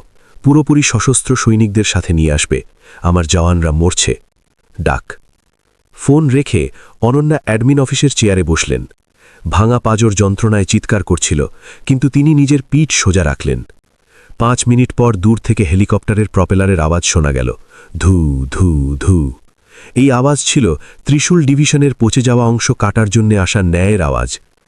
অনন্যা মেঝেতে পড়ে থাকা কোম্পানি কমান্ডারকে ধীরে ধীরে বললেন, প্রার্থনা করো যেন আমি তোমাকে স্রেফ মার্শাল আদালতে সঁপে দিয়ে ছেড়ে দিই। যদি আমি নিজের হাতে বিচার করি, তাহলে তুমি ভিক্ষে করবে যেন আমি তোমাকে মেরে ফেলি। কোম্পানি কমান্ডার ভয়ে প্রস্রাব করে দিল। কিছুক্ষণ পর হেলিকপ্টারের সার্চ লাইট ব্যারাকটিকে আলোকিত করল এবং পুরোপুরি সশস্ত্র বিশেষ বাহিনীর জওয়ানরা দড়ি বেয়ে নিচে নামল। তারা ডিভিশনের মিলিটারি পুলিশ ছিল না, বরং অনন্যার নিজের পুরনো ঠিকানা সেনা সদর দপ্তরের সরাসরি কমান্ডের অধীনে থাকা এক বিশেষ ইউনিটের জওয়ান ছিল। ম্যাম, আপনি সুরক্ষিত? টিম লিডার দৌড়ে এসে স্যালিউট করল। পরিস্থিতি নিয়ন্ত্রণে আছে। এই সব আবর্জনাকে গ্রেফতার করো এবং যেখানে আমার গাড়ি পড়েছে সেখানে গিয়ে ড্রাইভারকে বাঁচাও। জলদি করো। জি। অনন্যাকে স্ট্রেচারে করে হেলিকপ্টারে নিয়ে যাওয়া হলো। হেলিকপ্টার ওড়ার সময় তিনি নিচে তাকালেন। বরফে ঢাকা লের পাহাড়ি এলাকা এক নজরে দেখা যাচ্ছিল। সেই সাদা বরফের নিচে কত পচা গোপন রহস্য চাপা পড়ে আছে। তিনি নিজের মুঠি শক্ত করলেন। কর্নেল অর্জুন মেহরা, আমার গাড়ির সাথে কারসাজি করার মূল্য অনেক চড়া হবে, তোমার জীবনের চেয়েও বেশি। হেলিকপ্টার অন্ধকার চিরে ডিভিশন সদর দপ্তরের দিকে এগিয়ে গেল। রাত 11টা। এখন আসল যুদ্ধ শুরু হয়ে গিয়েছিল। অনন্যা এমন এক নদী পার হয়ে গিয়েছিলেন যেখান থেকে ফেরা সম্ভব ছিল না, এবং সেই নদীর জল রক্তে লাল হতে চলেছিল। তিনি হেলিকপ্টারের জানলার বাইরে তাকিয়ে বিড়বিড় করলেন, আমি সব ধ্বংস করে দেব। প্যারা এসএফের স্টাইলে তার চোখে এক নীল আগুন জ্বলছিল। এটি ন্যায়ের চেতনা ছিল না, এটি ছিল প্রতিশোধ। নিজের জওয়ান আর একজন সৈনিকের সম্মানকে যারা পিষে দিয়েছে তাদের বিরুদ্ধে এক নির্মম প্রতিশোধ। রাত 2টো। ডিভিশনের মেডিকেল ইউনিটের ইমার্জেন্সি রুমটি একটি যুদ্ধক্ষেত্রের মতো মনে হচ্ছিল। হেলিকপ্টারটি প্যারেড গ্রাউন্ডে জোরালো আওয়াজের সাথে ল্যান্ড করল এবং স্ট্রেচারে করে আনা ডিভিশনাল কমান্ডারের দৃশ্য ডাক্তার ও নার্সিং অফিসারদের স্তব্ধ করে দিল। ফাটা কপাল থেকে বইতে থাকা রক্ত তার অর্ধেক মুখে ছড়িয়ে পড়েছিল এবং তার ফিল্ড জ্যাকেট ছিন্ন ভিন্ন হয়ে গিয়েছিল। কিন্তু ডাক্তাররা তার অবস্থার চেয়েও বেশি তার মেজাজ দেখে অবাক হলেন। ম্যাম, আপনাকে শুতে হবে। পাঁজরে ফ্র্যাকচারের সন্দেহ আছে এবং ব্রেন কনকাশনেরও লক্ষণ আছে, একজন ডাক্তার দ্রুত বললেন। কিন্তু অনন্যা বিছানা থেকে লাফিয়ে উঠে দাঁড়ালেন। হাড় সরে যাওয়ার মতো এক ক্যাচ ক্যাচ শব্দ হলো, কিন্তু তিনি একবারও ভ্রু কুচকালেন না। স্রেফ ব্যান্ডেজ করে দাও, ব্যথানাশকের প্রয়োজন নেই, ওতে মস্তিষ্ক ঝিমিয়ে পড়ে। তার আওয়াজ নরক থেকে আসা কোনো দানবের মতো ধীর আর কর্কশ ছিল। কিন্তু ম্যাম, এই অবস্থায় একেবারেই না, আপনার শক লাগতে পারে। অনন্যা ডাক্তারের কলার ধরলেন না, স্রেফ নিজের রক্তাক্ত মুখে তার দিকে তাকালেন। সেই দৃষ্টিতে এমন এক প্রাণঘাতী শীতলতা ছিল যে ডাক্তার অনমনে পিছিয়ে গেল। এটি জীবন বাঁচানো কোনো ডাক্তারের আয়ত্তের বাইরে, বরং মৃত্যুর সাথে খেলা করা কোনো মানুষের দৃষ্টি ছিল। আমি শরীর জানি, এক্ষুনি ব্যান্ডেজ নিয়ে এসো, 5 মিনিট সময় দিচ্ছি। অবশেষে মেডিকেল স্টাফ কাঁপতে থাকা হাতে তার বুকে আর পেটে ব্যান্ডেজ বাঁধল। অনন্যা রক্তাক্ত উর্দির বদলে এক নতুন কমব্যাট ইউনিফর্ম পরলেন, যা তার সেক্রেটারি দ্রুত আনিয়েছিল। আয়নায় নিজের প্রতিচ্ছবি ভয়াবহ ছিল, কিন্তু সেই ভয়াবহতাই তাকে আরও মজবুত করে তুলেছিল। মৃত্যুর দুয়ার থেকে ফিরে আসা মানুষের মধ্যেই এমন শীতল দাপট থাকতে পারে। ম্যাম, মিলিটারি পুলিশ আর স্পেশাল অপস টিম তৈরি আছে। বাইরে থেকে ডাকা স্পেশাল অপারেশন টিমের লিডার রিপোর্ট দিল। চলো ডিভিশন সদর দপ্তরের সিচুয়েশন রুমে। যখন ইঁদুরেরা উৎসব করছে তখনই তাদের ঘাড় কাটা উচিত। অনন্যা নিজের বেরেট ক্যাপটি কষে পরে নিলেন। রাত 2:30। ত্রিশূল ডিভিশনের আসল রাত এবার শুরু হতে চলেছিল। সেই সময় ডিভিশন সদর দপ্তরের সিচুয়েশন রুমে chief of staff colonel Arjun Mehra control রুমের চেয়ারে বসে মনিটর দেখছিল। বাইরে থেকে সে শান্ত দেখাচ্ছিল, কিন্তু টেবিলের নিচে তার পা অস্বস্তিতে কাঁপছিল।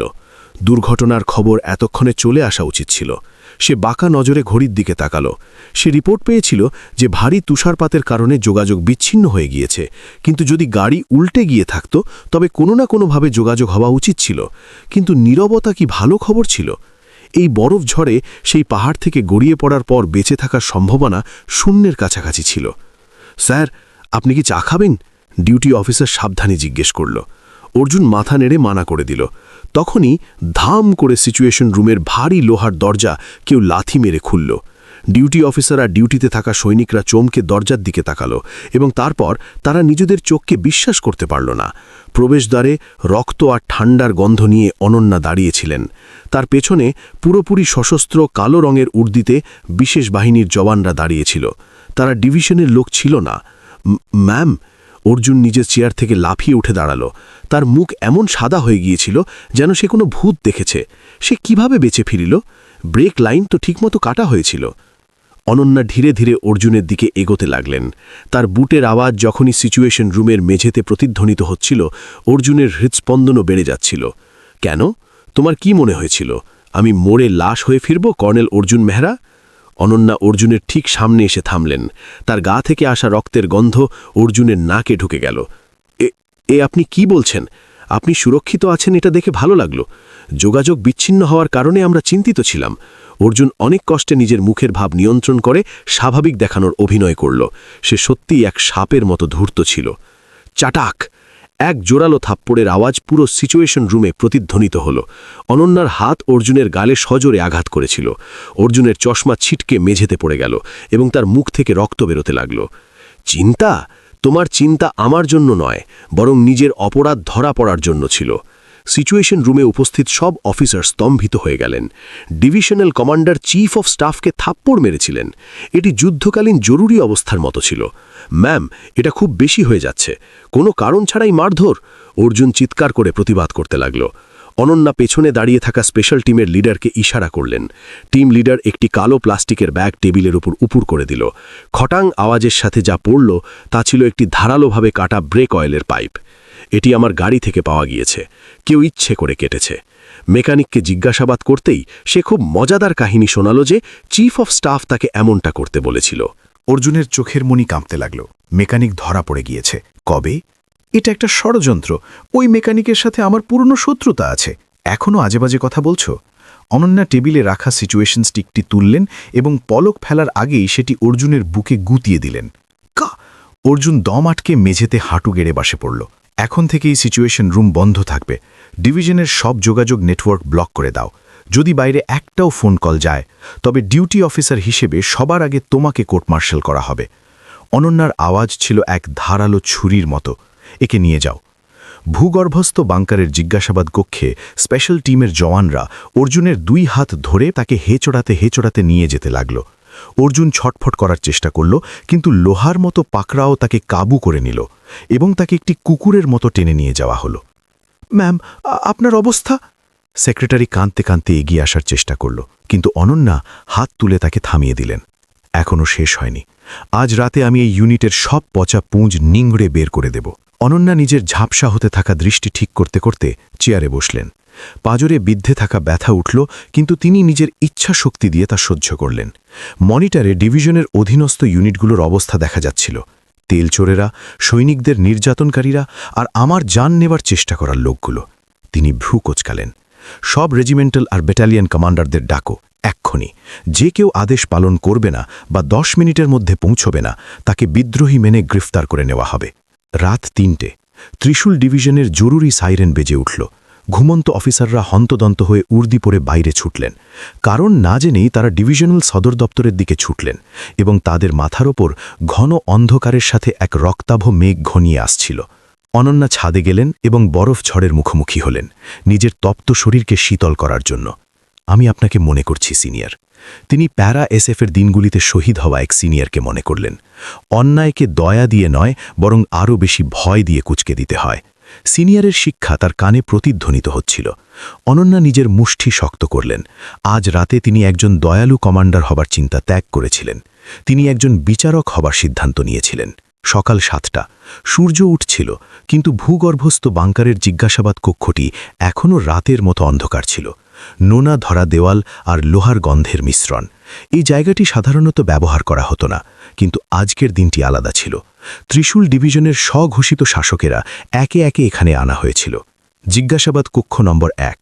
সেখানে গতরাতের স্বতন্ত্র চৌকিতে মদ পার্টি করতে গিয়ে ধরা পড়া কোম্পানি কমান্ডার বসেছিল। তার মুখ ইতিমধ্যেই হার মেনে নিয়েছিল। রাতভর স্পেশাল টিমের জওয়ানদের কড়া জিজ্ঞাসাবাদ যে হয়েছিল। লোহার দরজা খুলল এবং অনন্যা ভেতরে এলেন। তিনি ব্যান্ডেজ বাঁধা বুকের উপর স্রেফ একটি ফিল্ড জ্যাকেট পরেছিলেন। চেয়ারে বসে তিনি টেবিলের উপর ফাইলের একটি বান্ডেল ছুঁড়ে মারলেন। ক্যাপ্টেন, তুমি যে হিটিং অয়েল চুরি করেছ তার বাজার মূল্য 80 লাখ টাকার বেশি। ওটা বিক্রি করে তুমি পাবে গিয়েছ, বিদেশি গাড়ি চালিয়েছ, খুব চমৎকার জীবন কাটিয়েছ। ক্যাপ্টেন মাথা তুলতে পারল না। ম্যাম, ক্ষমা করে দিন। আমি মৃত্যুদণ্ডযোগ্য অপরাধ করেছি। মৃত্যুদণ্ড? হ্যাঁ, সৈনিকেরা ঠান্ডায় মরতে বসেছিল, তাই এটি হত্যার চেষ্টার চেয়ে কম কিছু নয়। অনন্যা একটি সিগারেট বের করলেন, কিন্তু সেটি ধরালেন না। স্রেফ আঙুলের ফাঁকে ঘোরাতে থাকলেন। কিন্তু এইসব তো তুমি একা করনি। এই ঘুষের চেন কতদূর পর্যন্ত যায়? রেজিমেন্টাল কমান্ডার নাকি চিফ অফ স্টাফ? ক্যাপ্টেন নিজের মুখ বন্ধ রাখল। যদি সে মুখ খুলত তবে শুধু তার সেনার চাকরিই যেত না, বরং সমাজেও সে বহিষ্কৃত হতো। তাদের নিজস্ব কার্টেল মানে চক্র এতটাই মজবুত আর ডরাবনা ছিল। বলবে না? অনন্যা সামান্য হাসলেন। তিনি নিজের চেয়ার থেকে উঠে ক্যাপ্টেনের পেছনে গেলেন। জানো প্যারা এসএফে কয়েদিদের কিভাবে জিজ্ঞাসাবাদ করা হয়? তিনি ক্যাপ্টেনের কানে ফিসফিস করে বললেন, ব্যাঠা দেওয়া তো বাচ্চাদের কাজ। আসল কাজ হলো আশা দিয়ে সেটা কেড়ে নেওয়া। যেমন ধরো, যদি তুমি চুপ থাকো তবে তোমার পরিবার তোমার অপরাধের কথা জানতে পারবে। আত্মসাৎ, মারধর আর ইউনিটের পাশের এক ক্যাফের ওয়েট্রেসের সাথে তোমার নোংরা সম্পর্কের কথাও। ক্যাপ্টেনের শরীর কাঁপতে লাগল। আপনি এসব কি করে জানলেন? আমাকে কালই বলা হতো। এমন কিছু নেই যা আমি জানি না। অনন্যা তার কাঁধ শক্ত করে ধরলেন। নির্বাচন করো, এখনই সব বলে দিয়ে এক অপমানজনক অবসর গ্রহণ করে শেষ করো, নাকি শেষ পর্যন্ত আনুগত্য বজায় রেখে জেলে পচে মরো আর নিজের পরিবারকেও বরবাদ করো। Chief of staff sir, Arjun Mehra স্যারই সব করিয়েছিলেন, অর্ধেক ঘুষ তার কাছে যেত। ক্যাপ্টেন ভেঙে পড়ল। সে কাঁদতে কাঁদতে সব কিছু উগড়ে দিতে লাগল। জাল হিসেবের খাতার জায়গা, সহ অপরাধীদের নাম, মানি লন্ডারিংয়ের রাস্তা, সব কিছু। অনন্যা সন্তুষ্ট চিত্তে জিজ্ঞাসাবাদ কক্ষ ছাড়লেন। করিডোরের অন্য পাশে কামরা নম্বর 2-তে অর্জুন মেহরা বন্দী ছিল। অনন্যা কামরা নম্বর 2-তে গেলেন। অর্জুন হাত কড়া পড়ে দেওয়ালের দিকে তাকিয়েছিল। তার চশমা ভাঙা ছিল এবং তার পরিষ্কার পরিচ্ছন্ন উর্দি কুচকে গিয়ে কদর্য দেখাচ্ছিল। ক্যাপ্টেন সব কিছু উগড়ে দিয়েছে যে তুমিই আসল মাস্টার মাইন্ড। অনন্যা চেয়ারে বসতে বসতে বললেন। অর্জুন ধীরে ধীরে নিজের মাথা ঘুরিয়ে তার দিকে তাকাল। ম্যাম, আপনার কাছে কি কোনো প্রমাণ আছে? একজন সামান্য ক্যাপ্টেনের বয়ানে আপনি আমাকে ফাঁসাতে পারবেন না। আপনি ভাবতেও পারবেন না যে এনডিএ থেকে হওয়ার কারণে সেনার ভেতর আমার কত যোগাযোগ আছে। অর্জুন এখনও দম্ভে ছিল। সে এই বিশ্বাসের উপর ভরসা করছিল যে অনন্যা একজন বাইরের মানুষ এবং তার কাছে অদৃশ্য শক্তি আছে। যোগাযোগ? অনন্যা নিজের পকেট থেকে একটি ছোট্ট ডায়েরি বের করলেন। এটি সেই আসল হিসেবের খাতা যা ক্যাপ্টেনের বলে দেওয়া জায়গা থেকে বাজেয়াপ্ত করা হয়েছে। এখানে অনেক মজাদার নাম আছে। আর্মি কমান্ডের ভিজিলেন্স অফিসার, মিলিটারি পুলিশের তদন্তকারী এবং এমনকি প্রতিরক্ষা মন্ত্রকের লজিস্টিক্স বিভাগের একজন ডিরেক্টরেরও নাম আছে। এরাই কি তোমার সেই মহান যোগাযোগ? অর্জুনের মুখ এক মুহূর্তের জন্য শক্ত হয়ে গেল। সেই হিসেবের খাতা তো তার সিন্দুকের গভীরে থাকার কথা। এই মহিলার কাছে এটা কি করে এলো? যদি আমি এটি মিডিয়াকে দিয়ে দিই তবে কি হবে? তোমার যোগাযোগরা কি তোমাকে বাঁচাবে, নাকি তারা তোমার থেকে হাত ধুয়ে ফেলবে? অনন্যা ডায়েরিটি নেড়ে বিদ্রুপ করলেন। কর্নেল অর্জুন মেহরা, তুমি এক ভুল ধারণায় আছো। তুমি কোনো বড় মাছ নও, তুমি স্রেফ এক শিকারী কুকুর যাকে ওপরের লোকেরা ব্যবহার করে ছুঁড়ে ফেলে দেবে। আর এখন সেই শিকারী কুকুরের দাঁত ভেঙে গেছে। এই পাগল মহিলা! অর্জুন লাফিয়ে হামলা করার চেষ্টা করল, কিন্তু হাত করার কারণে সে ভারসাম্য হারিয়ে পড়ে গেল। অনন্যা মেঝেতে পড়ে থাকা তার মাথার ওপর নিজের বুট দিয়ে চেপে ধরলেন। মনে হচ্ছে তুমি এখনও পরিস্থিতি বুঝতে পারোনি। তোমার ওপর এখন হত্যার ষড়যন্ত্রের অভিযোগ আছে। আমার গাড়ির মেকানিক স্বীকার করে নিয়েছে যে এটি তোমার কাজ ছিল এবং আমি তার রেকর্ডিংও করে নিয়েছি। অর্জুন অপমানে ছটপট করতে লাগল। সে কখনো ভাবেনি নিজের পুরো জীবন এক এলিট হিসাবে কাটানোর পর তাকে এমন অপমান সইতে হবে। জানো, সামরিক আদালতে সবচেয়ে বড় সাজা কি? মৃত্যুদণ্ড। হ্যাঁ, আজকাল এটি কার্যকর করা হয় না, কিন্তু আমি তোমাকে সারা জীবন জেলে পচাতে পারি। অনন্যা নিজের পা সরিয়ে নিলেন এবং তাকে নিচু নজরে দেখলেন। আমি তোমাকে আজ সুযোগ দিচ্ছি। তোমার পেছনে যে আসল মাস্টারমাইন্ড আছে, যে এই ইউনিটকে সাজিয়েছে, তার নাম বলো, তবে আমি তোমার সাজা কমানোর কথা বিবেচনা করব। অর্জুন হাঁপাতে হাঁপাতে মেঝেতে পড়ে থেকে চিন্তা করল। এই মহিলা আসল জিনিস, কোনো আপোষ নেই, কোনো ভয় নেই। তার বাঁচার একটাই রাস্তা ছিল। যদি আমি বলে দিই তবে কি আপনি আমার নিরাপত্তার গ্যারেন্টি দেবেন? চুক্তি আমি করি, তুমি শুধু উত্তর দাও। অর্জুন হার মেনে নিজের চোখ বন্ধ করে নিল। বিক্রম রানা, আমি আর লজিস্টিক্স চিফের ওপরে ওনারাই আছেন। সে কে? সাবেক ডিভিশনাল কমান্ডার, যিনি এখন কোরের deputy commander, major general Harshvardhan Rathore. অনন্যার ভ্রু কুঁচকে গেল। বিষয়টি তার ভাবনার চেয়েও অনেক বেশি বড় হয়ে যাচ্ছিল। এটি স্রেফ ডিভিশনের ভেতরের দুর্নীতি ছিল না, বরং এক কোর স্তরের দুর্নীতি চক্র ছিল। সাবেক ডিভিশনাল কমান্ডারের বোনা পচা বীজই অর্জুন মেহরা আর বিক্রম রানার মতো ফল ছিল। হর্ষবর্ধন রাঠোর। অনন্যা ধীরে ধীরে উচ্চারণ করলেন। ঠিক আছে, এটি রেকর্ড করো। তিনি পেছনে দাঁড়িয়ে থাকা স্পেশাল টিমের জওয়ানকে নির্দেশ দিলেন। তখনই বাংকারের দরজা জোরে ধাক্কা খেল এবং ডিউটি অফিসার দৌড়ে ভেতরে এলো। ম্যাম, বিপদ হয়ে গিয়েছে। কি ব্যাপার? কোরের মিলিটারি পুলিশ এসে গিয়েছে। তারা বলছে যে তারা এক খবর পেয়েছে যে আপনি নিজের ক্ষমতার অপব্যবহার করছেন এবং ডিসিপ্লিন ভাঙছেন। তারা আপনার গ্রেফতারি পরোয়ানা নিয়ে এসেছে। অর্জুন এটি শুনে নিজের উজ্জ্বল চোখে মাথা তুলল। দেরি হয়ে গিয়েছে। রাঠোর স্যার আগেই নিজের চাল চেলে দিয়েছেন। এবার তুমি ক্ষত অনন্যা সিং। অর্জুন পাগলের মতো হাসতে লাগল। হর্ষবর্ধন রাঠোর নিজের দুর্নীতি ফাঁস হবার ভয়ে আগেই হামলা করে দিয়েছিলেন, কোনো তদন্ত বা জিজ্ঞাসাবাদ ছাড়াই সরাসরি গ্রেফতারি পরোয়ানা। অনন্যা ঘাবড়ালেন না, বরং তার ঠোঁটে এক অদ্ভুত হাসি খেলে গেল। তাহলে সে নিজেই হেঁটে এসেছে। তিনি জিজ্ঞাসাবাদ কক্ষের দরজা অবারিত করে দিলেন।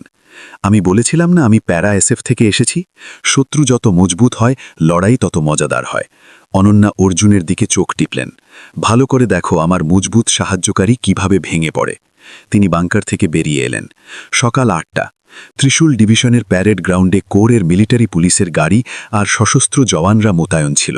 তাদের মাঝখানে 2 তারা লাগানো একটি গাড়ি আসছিল। পরিস্থিতি খারাপ থেকে আরও খারাপের দিকে যাচ্ছিল, কিন্তু অনন্যার বুকে এক প্রবল লড়াইয়ের চেতনা টকবক করছিল। এটি স্রেফ একটি দুর্নীতির তদন্ত ছিল না, এটি ছিল একজন সৈনিকের সম্মানের লড়াই। ত্রিশূল! তিনি ধীরে ধীরে স্লোগান দিয়ে আগত শত্রুদের দিকে গর্বভরে পা বাড়ালেন। তার পেছনে সকালের রোদ এক লম্বা আর বিশাল ছায়া তৈরি করছিল। কালির শিকার এবার দ্বিতীয় অধ্যায়ে প্রবেশ করেছিল। সকাল 8টা। লাদাখের লেতে সকালের আকাশ রক্তের মতো লাল হচ্ছিল। সারা রাতের তুষারপাত থেমে গিয়েছিল, কিন্তু প্যারেড গ্রাউন্ডে ছেয়ে থাকা শীতলতা শীতের বরফঝড়ের চেয়েও বেশি তীব্র ছিল। 13তম মাউন্টেন ডিভিশনের সদর দপ্তর ভবনের সামনে ডজন ডজন সামরিক যানবাহন সামনাসামনি দাঁড়িয়েছিল। একপাশে অনন্যার নেতৃত্বে ডিভিশন সদর দপ্তর এবং সেনা সদর দপ্তরের সরাসরি কমান্ডের অধীনে থাকা স্পেশাল টিম ছিল, আর অন্য পাশে কোরের মিলিটারি পুলিশ এবং deputy core commander major general Harshvardhan রাঠোরের নিরাপত্তা রক্ষীরা। কোর মিলিটারি পুলিশের কমান্ডার একজন লেফটেন্যান্ট কর্নেল লাউডস্পিকারে চিৎকার করলেন, মেজর জেনারেল অনন্যা সিং, এখনই নিজের অস্ত্র ফেলে বাইরে আসুন। আপনার ওপর ক্ষমতার অপব্যবহার, ঊর্ধ্বতন কর্মকর্তার অপমান এবং সামরিক শৃঙ্খলা ভঙ্গের অভিযোগে তাৎক্ষণিক গ্রেফতারি পরোয়ানা আছে। বাধা দিলে গুলিও চালানো হতে পারে। ডিভিশন সদর দপ্তর ভবনের জানলার আড়াল থেকে স্টাফ আর সৈনিকেরা দম আটকে এই দৃশ্য দেখছিলেন। একজন ডিভিশনাল কমান্ডারকে মিলিটারি পুলিশ দিয়ে ঘিরে ফেলা এক অভূতপূর্ব ঘটনা ছিল। তখনই সদর দপ্তরের প্রধান দরজা খুলল এবং অনন্যা বাইরে বেরিয়ে এলেন। ব্যান্ড বাঁধা শরীরে একটি উর্দির কোট পরা। তিনি ডজন ডজন বন্দুকের নিশানায় থাকা সত্ত্বেও টসকে মস হলেন না।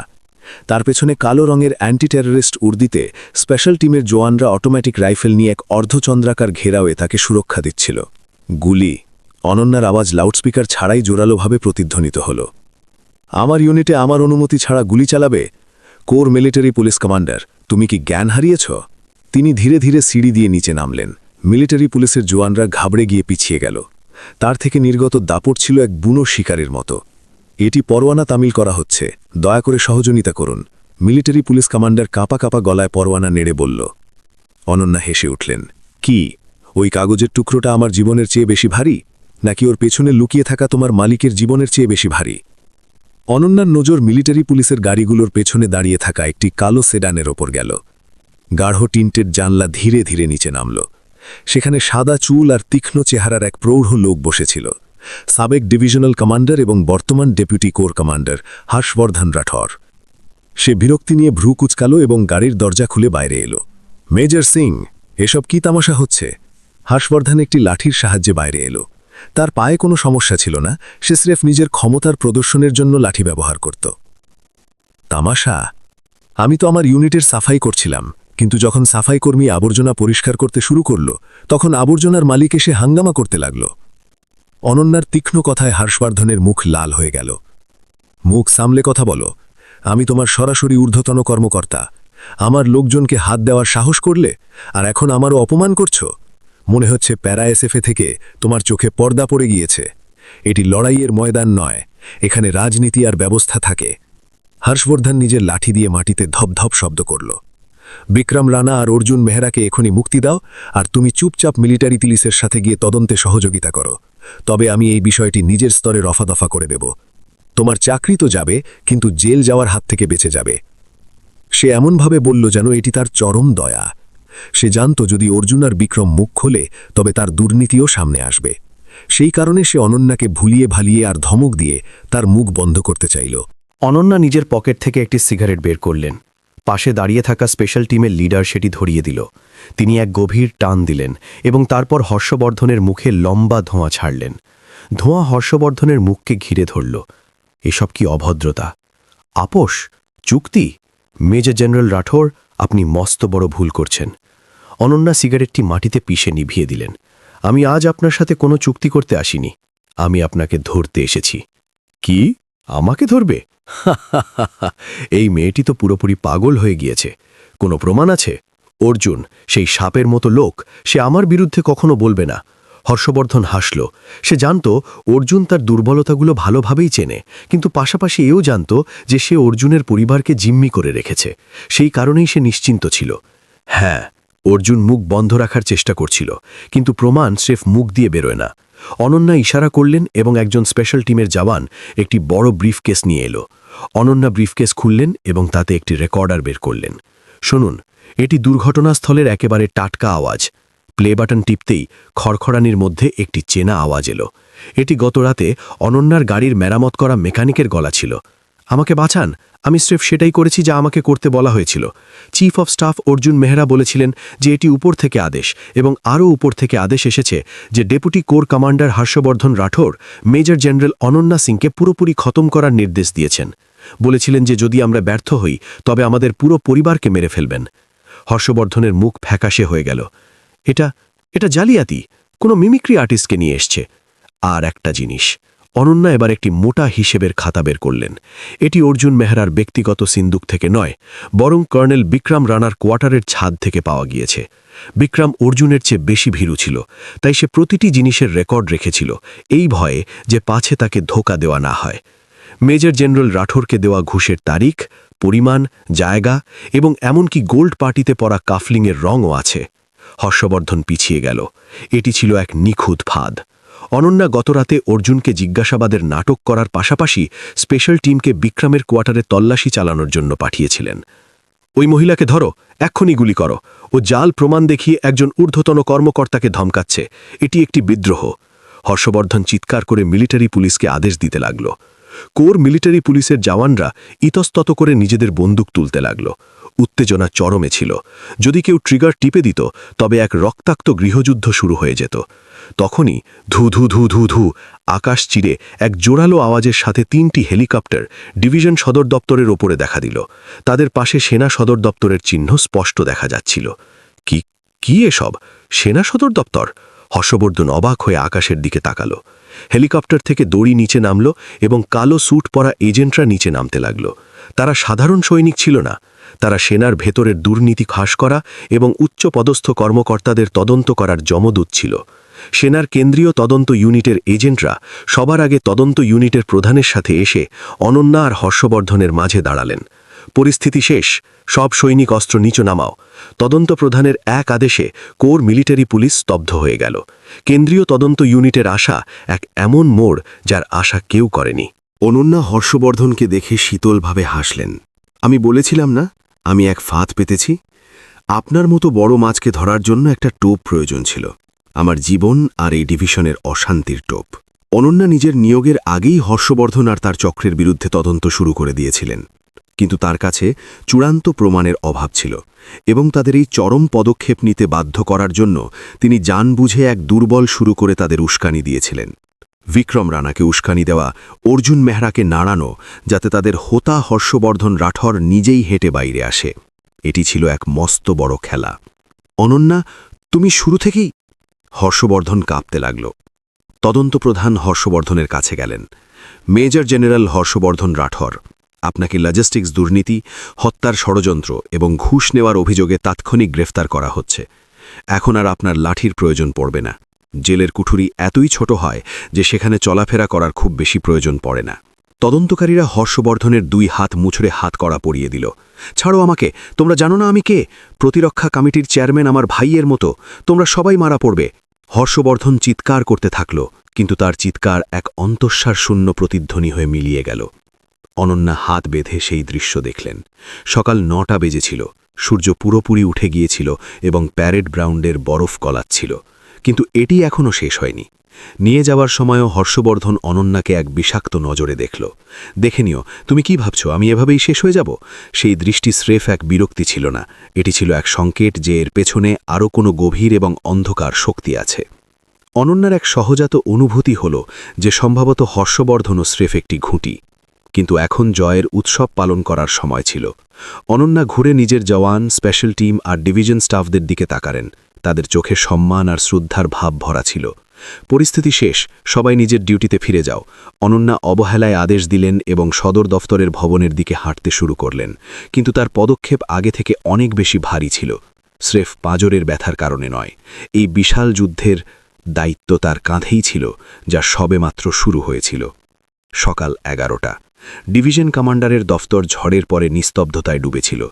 ভাঙা চায়ের কাপ এবং ছড়িয়ে থাকা কাগজগুলো পরিষ্কার করে দেওয়া হয়েছিল, কিন্তু বাতাসে উত্তেজনা এখনও বজায় ছিল। অনন্যা সোফার ওপর গভীর অবসাদে ধসে পড়েছিলেন। একজন ডাক্তার এসে তার ব্যান্ডেজ বদলে দিলেন এবং ব্যথানাশক ইঞ্জেকশন দিলেন। ম্যাম, আপনাকে কিছু সময়ের জন্য পূর্ণ বিশ্রাম নিতে হবে। হাড় জুড়তে কমপক্ষে 4 সপ্তাহ সময় লাগবে। 4 সপ্তাহ? শত্রু আমাকে 4 মিনিটও সময় দেবে না।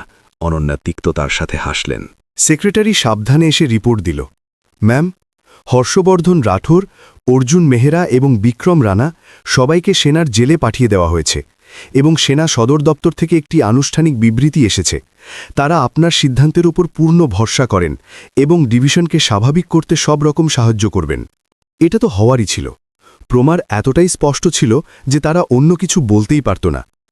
অনন্যা নিজের জায়গা থেকে উঠলেন। যন্ত্রণায় বুক ফেটে যাচ্ছিল, কিন্তু তিনি দাঁতে দাঁত চেপে সহ্য করলেন। প্যারেড গ্রাউন্ডে চলো।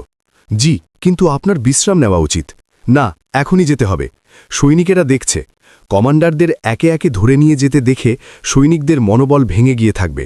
সেটা সামলাতে হবে। এটাই আমার কাজ। অনন্যা নিজের পিক ক্যাপটি পরলেন এবং উর্দি ঠিক করলেন। আয়নায় তাকে ফ্যাকাশে দেখাচ্ছিল, কিন্তু তার চোখ ছিল জ্বলন্ত মশালের মতো। সকাল 11:30 13তম মাউন্টেন ডিভিশনের সব সৈনিক আবার প্যারেড গ্রাউন্ডে জমায়েত হল।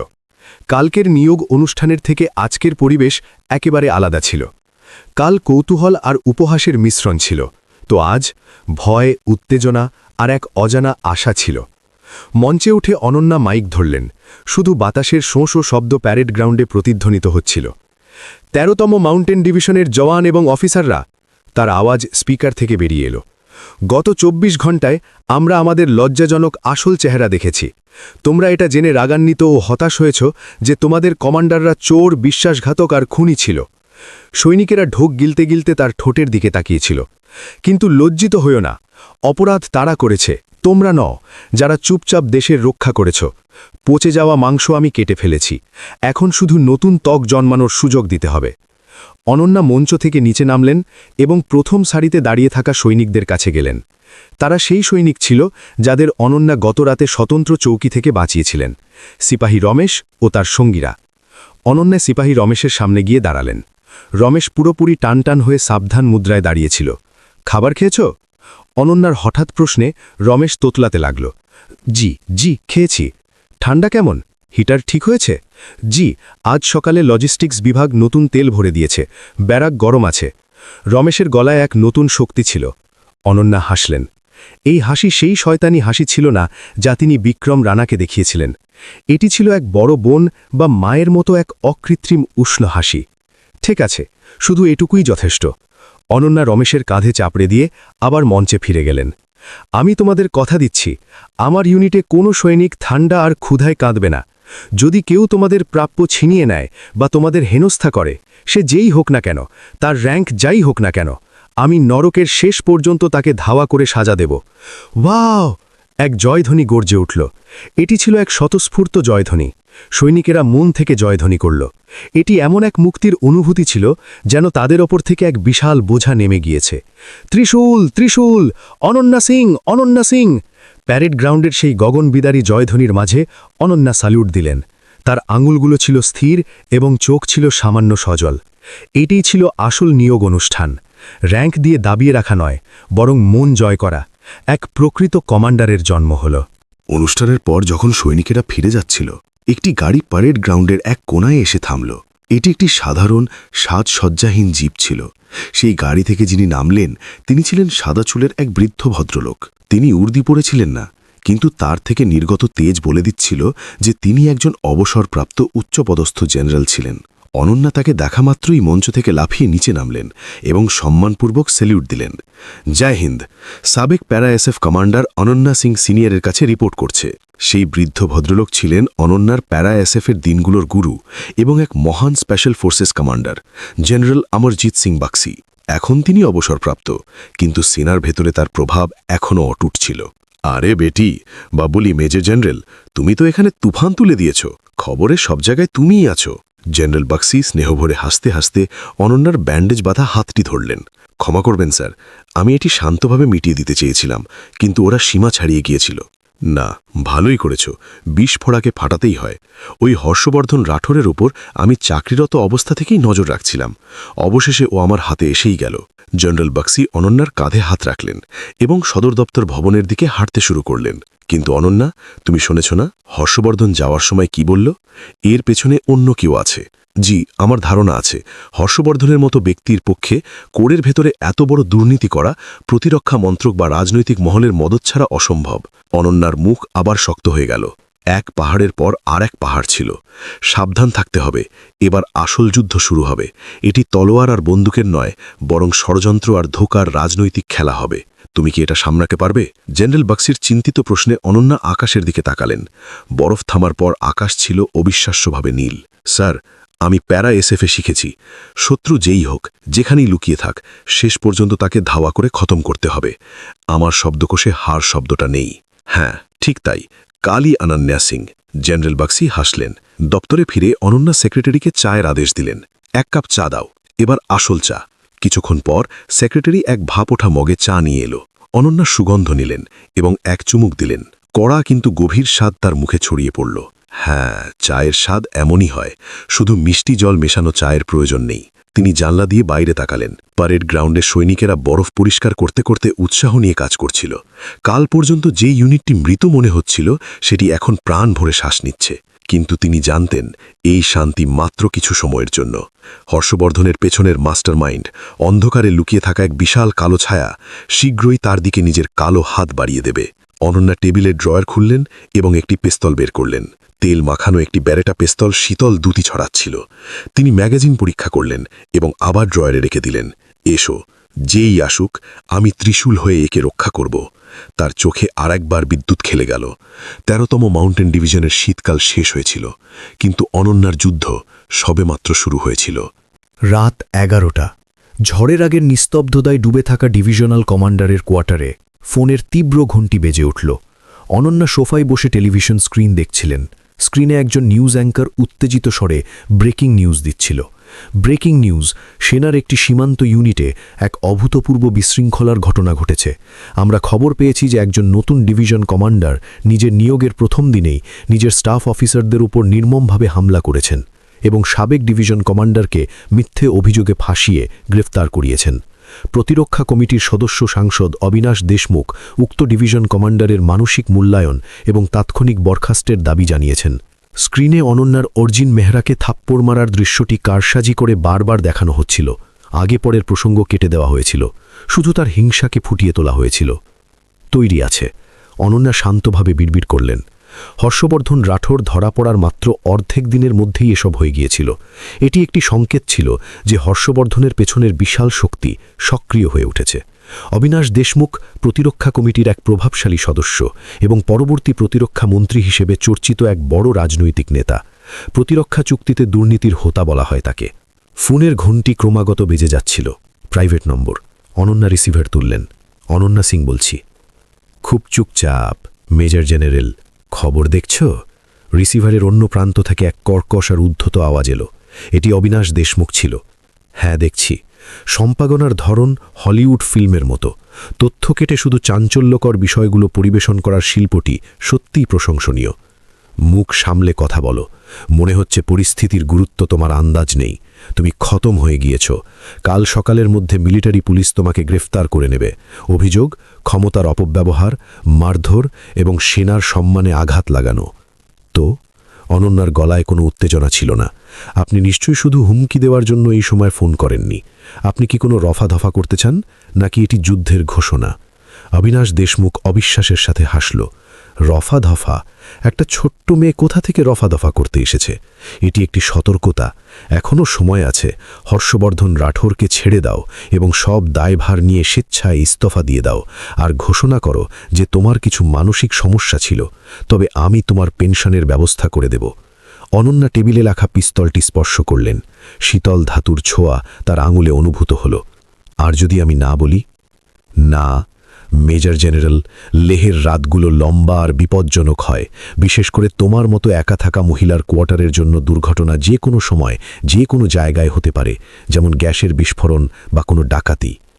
এটি ছিল এক সরাসরি খুনের হুমকি। সংসদ দেশমুখ, অনন্যা ধীরে ধীরে বললেন, আমি আপনাকে একটি পরামর্শ দিচ্ছি। যখন আপনি শিকারী কুকুরদের ছোবেন তখন তাদের রশিটা মজবুতভাবে ধরে রাখবেন। বলা যায় না কখন কুকুরটি মালিককেই কামড়ে দেয়। খট। তিনি ফোন কেটে দিলেন এবং তক্ষুনি ঘরের সব আলো নিভিয়ে দিলেন। অন্ধকার কোয়ার্টারটিকে গ্রাস করে নিল। তার ইন্দ্রিয়গুলো অত্যন্ত সংবেদনশীল হয়ে উঠল। অবিনাশ দেশমুখ স্রেফ ফাঁকা বুলি দেওয়া লোক ছিল না, সে নিজের পথের কাঁটাকে দুর্ঘটনার রূপ দিয়ে সরিয়ে দিতে পারদর্শী ছিল। তার পাঠানো খুনিরা নিশ্চয়ই কোয়ার্টারের আশেপাশে ওত পেতে আছে। খসখস। একটি খুব হালকা আওয়াজ, কিন্তু অনন্যার কানকে ধোকা দিতে পারল না। এটি পেছনের উঠোনের বারান্দার জানলা ছিল। পেশাদার লোক, তারা নিজেদের বুটের আওয়াজও হতে দিচ্ছিল না। অনন্যা নিজের ব্যান্ডেজ বাঁধা শরীরটিকে তুললেন। ব্যথা উঠল, কিন্তু এন্ডোরফিন সেই ব্যথাকে দাবিয়ে দিল। তিনি পিস্তলের সেফটি লক খুললেন না। গুলির আওয়াজ হলে মিলিটারি পুলিশ চলে আসবে এবং পরিস্থিতি আরও জটিল হয়ে যাবে। অবিনাশ দেশমুখ সম্ভবত এটাই চাইছিল। এটি শান্তভাবে মিটিয়ে দিতে হবে। তিনি রান্নাঘরে গেলেন এবং একটি সবজি কাটার ছুরি নিলেন এবং ফ্রিজের পাশে অন্ধকারে লুকিয়ে থাকলেন। বারান্দার দরজা শব্দহীনভাবে খুলল এবং কালো পোশাক পরা 3 জন লোক ভেতরে ঢুকে পড়ল। তাদের হাতে সাইলেন্সার লাগানো পিস্তল আর ধারালো খঞ্জর ছিল। নাইট ভিজন গগলস পরা সেই লোকগুলো সাধারণ গুন্ডা নয়, বরং পেশাদার ভাড়াটে সৈনিক মনে হচ্ছিল। সবচেয়ে আগে থাকা লোকটি হাত দিয়ে ইশারা করল এবং 3 জন এক অর্ধচন্দ্রাকার ঘেরাও তৈরি করে লিভিং রুম আর বেডরুমের দিকে এগোতে লাগল। অনন্যা নিজের শ্বাস রোধ করলেন। তাদের পায়ের আওয়াজ কাছে আসছিল। যেমনই সব শেষের লোকটি ফ্রিজের পাশ দিয়ে গেল, অন্ধকার থেকে অনন্যার হাত বেরিয়ে এলো। তিনি সেই লোকটির মুখ চেপে ধরে একই সময়ে তার ঘাড়ের এক সংবেদনশীল অংশে জোরে আঘাত করলেন। সেই লোকটি কোনো চিৎকার ছাড়াই একটি কাটা গাছের মতো পড়ে গেল। ধম। আওয়াজ শুনতেই সামনের 2 লোক একসাথে পেছনে ফিরল। সেখানে আছে। ফট ফট। সাইলেন্সার লাগানো পিস্তলকে 2টি গুলি চলল। গুলিগুলো ফ্রিজের দরজায় গেঁথে গেল। অনন্যা আগেই মেঝের ওপর গড়িয়ে ডাইনিং টেবিলের নিচে পৌঁছে গিয়েছিলেন। খুঁজে বের করো আর মারো। তারা একে অপরের দিকে চিৎকার করে ঘেরাও করতে শুরু করল। নাইট ভিজন গগলস পরা লোকদের জন্য অন্ধকার কোনো অস্ত্র ছিল না। অনন্যা প্রতিকূল অবস্থায় ছিলেন, কিন্তু এটি ছিল তার নিজের ঘর। তিনি টেবিলের উপর রাখা একটি কাঁচের ফুলদানি অন্য পাশের দেওয়ালে ছুঁড়ে মারলেন। ধাম। যেমনই তাদের নজর সেই দিকে গেল, অনন্যা টেবিলের নিচ থেকে লাফিয়ে উঠলেন। হায়া! এক আর্তনাদ সহ তার লাথি পাশের লোকটির চিবুকে আঘাত করল। নাইট ভিজন গগল ভেঙে গেল এবং টুকরোগুলো তার চোখে ঢুকে পড়ল। অবশিষ্ট শেষ লোকটি নিজের বন্দুক ঘোরানোর চেষ্টা করল, কিন্তু অনন্যা অনেক বেশি দ্রুত ছিলেন। তিনি পড়ে যাওয়া লোকটিকে ঢাল বানিয়ে গুলি রুখলেন এবং পলক ফেলার আগেই দূরত্ব কমিয়ে দিলেন। ছুরিটি বাতাসে ঝলসে উঠল। খন্ন। সে খঞ্জর দিয়ে ছুরিটিকে আটকাল। এক আগুনের ফুলকি বেরোল। শক্তির লড়াই। সেই লোকটির শক্তি ছিল প্রবল। আহত অনন্যার হাত কাঁপতে লাগল। একজন মেয়ে হয়ে তুমি বেশ শক্তিশালী, কিন্তু এই পর্যন্তই। সেই লোকটি এক কুৎসিত হাসির সাথে নিজের খঞ্জরে চাপ দিল। ব্লেডটি ধীরে ধীরে অনন্যার ঘাড়ের দিকে এগোতে লাগল। প্যারাসিফে অনন্যা দাঁতে দাঁত চেপে বললেন, আমরা শক্তি দিয়ে লড়াই করি না, আমরা কলিজা দিয়ে লড়াই করি। তিনি হঠাৎ নিজের শক্তি ছেড়ে দিলেন এবং পেছনের দিকে ঝুঁকে পড়লেন। ভারসাম্য হারিয়ে সামনের দিকে ঝুঁকে পড়া সেই লোকটির বুকে তার হাঁটু একটি কামানের গোলার মতো লাগল। কারা! দম বন্ধ হয়ে যাওয়ায় লোকটি টলে গেল।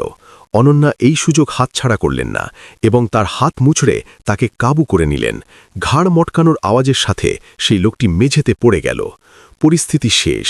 মাত্র 3 মিনিটে 3 জন পেশাদার খুনি কাবু হয়ে গেল। অনন্যা হাঁপাতে হাঁপাতে মেঝেতে বসে পড়লেন। ব্যান্ডেজের ফাঁক দিয়ে রক্ত চুইয়ে পড়ছিল। তিনি পড়ে থাকা লোকদের মধ্যে লিডারের মুখোশ সরালেন। এক অজানা বিদেশি ভাড়াটে সৈনিক। তোমাকে কে পাঠিয়েছে? অবিনাশ দেশমুখ। অনন্যা ছুরিটি তার চোখের সামনে ধরলেন। যদি আমি বলে দিই, তবে কি তুমি আমাকে জীবিত ছেড়ে দেবে? না, কিন্তু তোমার মৃত্যু কম যন্ত্রণাদায়ক হবে। তার চোখে খুনের নেশা ছিল। ভাড়াটে সৈনিক ভয়ে চোখ পিটপিট করতে লাগল। সাংসদের সহকারী সরাসরি নির্দেশ দিয়েছিল, ব্যাংক ট্রান্সফারের রেকর্ড আমার ফোনে আছে। অনন্যা তার পকেট হাতড়ে ফোনটি বের করলেন। পাসওয়ার্ড দেওয়া ছিল, কিন্তু তার আঙুলের ছাপ দিয়ে সহজেই খুলে গেল। তাতে সহকারীর নামে এক বড় অঙ্কের টাকা ট্রান্সফার, কালী অনন্যা সিংয়ের ছবি এবং দুর্ঘটনার রূপ দেওয়ার নির্দেশ স্পষ্ট লেখা ছিল। পাকা হয়ে গেল। অনন্যা ফোনটি নিজের পকেটে রাখলেন এবং বাইরে অপেক্ষায় থাকা স্পেশাল টিমের লিডারকে ওয়্যারলেসে যোগাযোগ করলেন। কাজ হয়ে গিয়েছে, ভেতরে এসো এবং এই আবর্জনা পরিষ্কার করো। একজনকে জীবিত রাখবে সাক্ষ্যের জন্য। কিছুক্ষণ পর আলোয় ঝলমল করা কোয়ার্টারটি আবার একটি যুদ্ধের ময়দান হয়ে উঠল।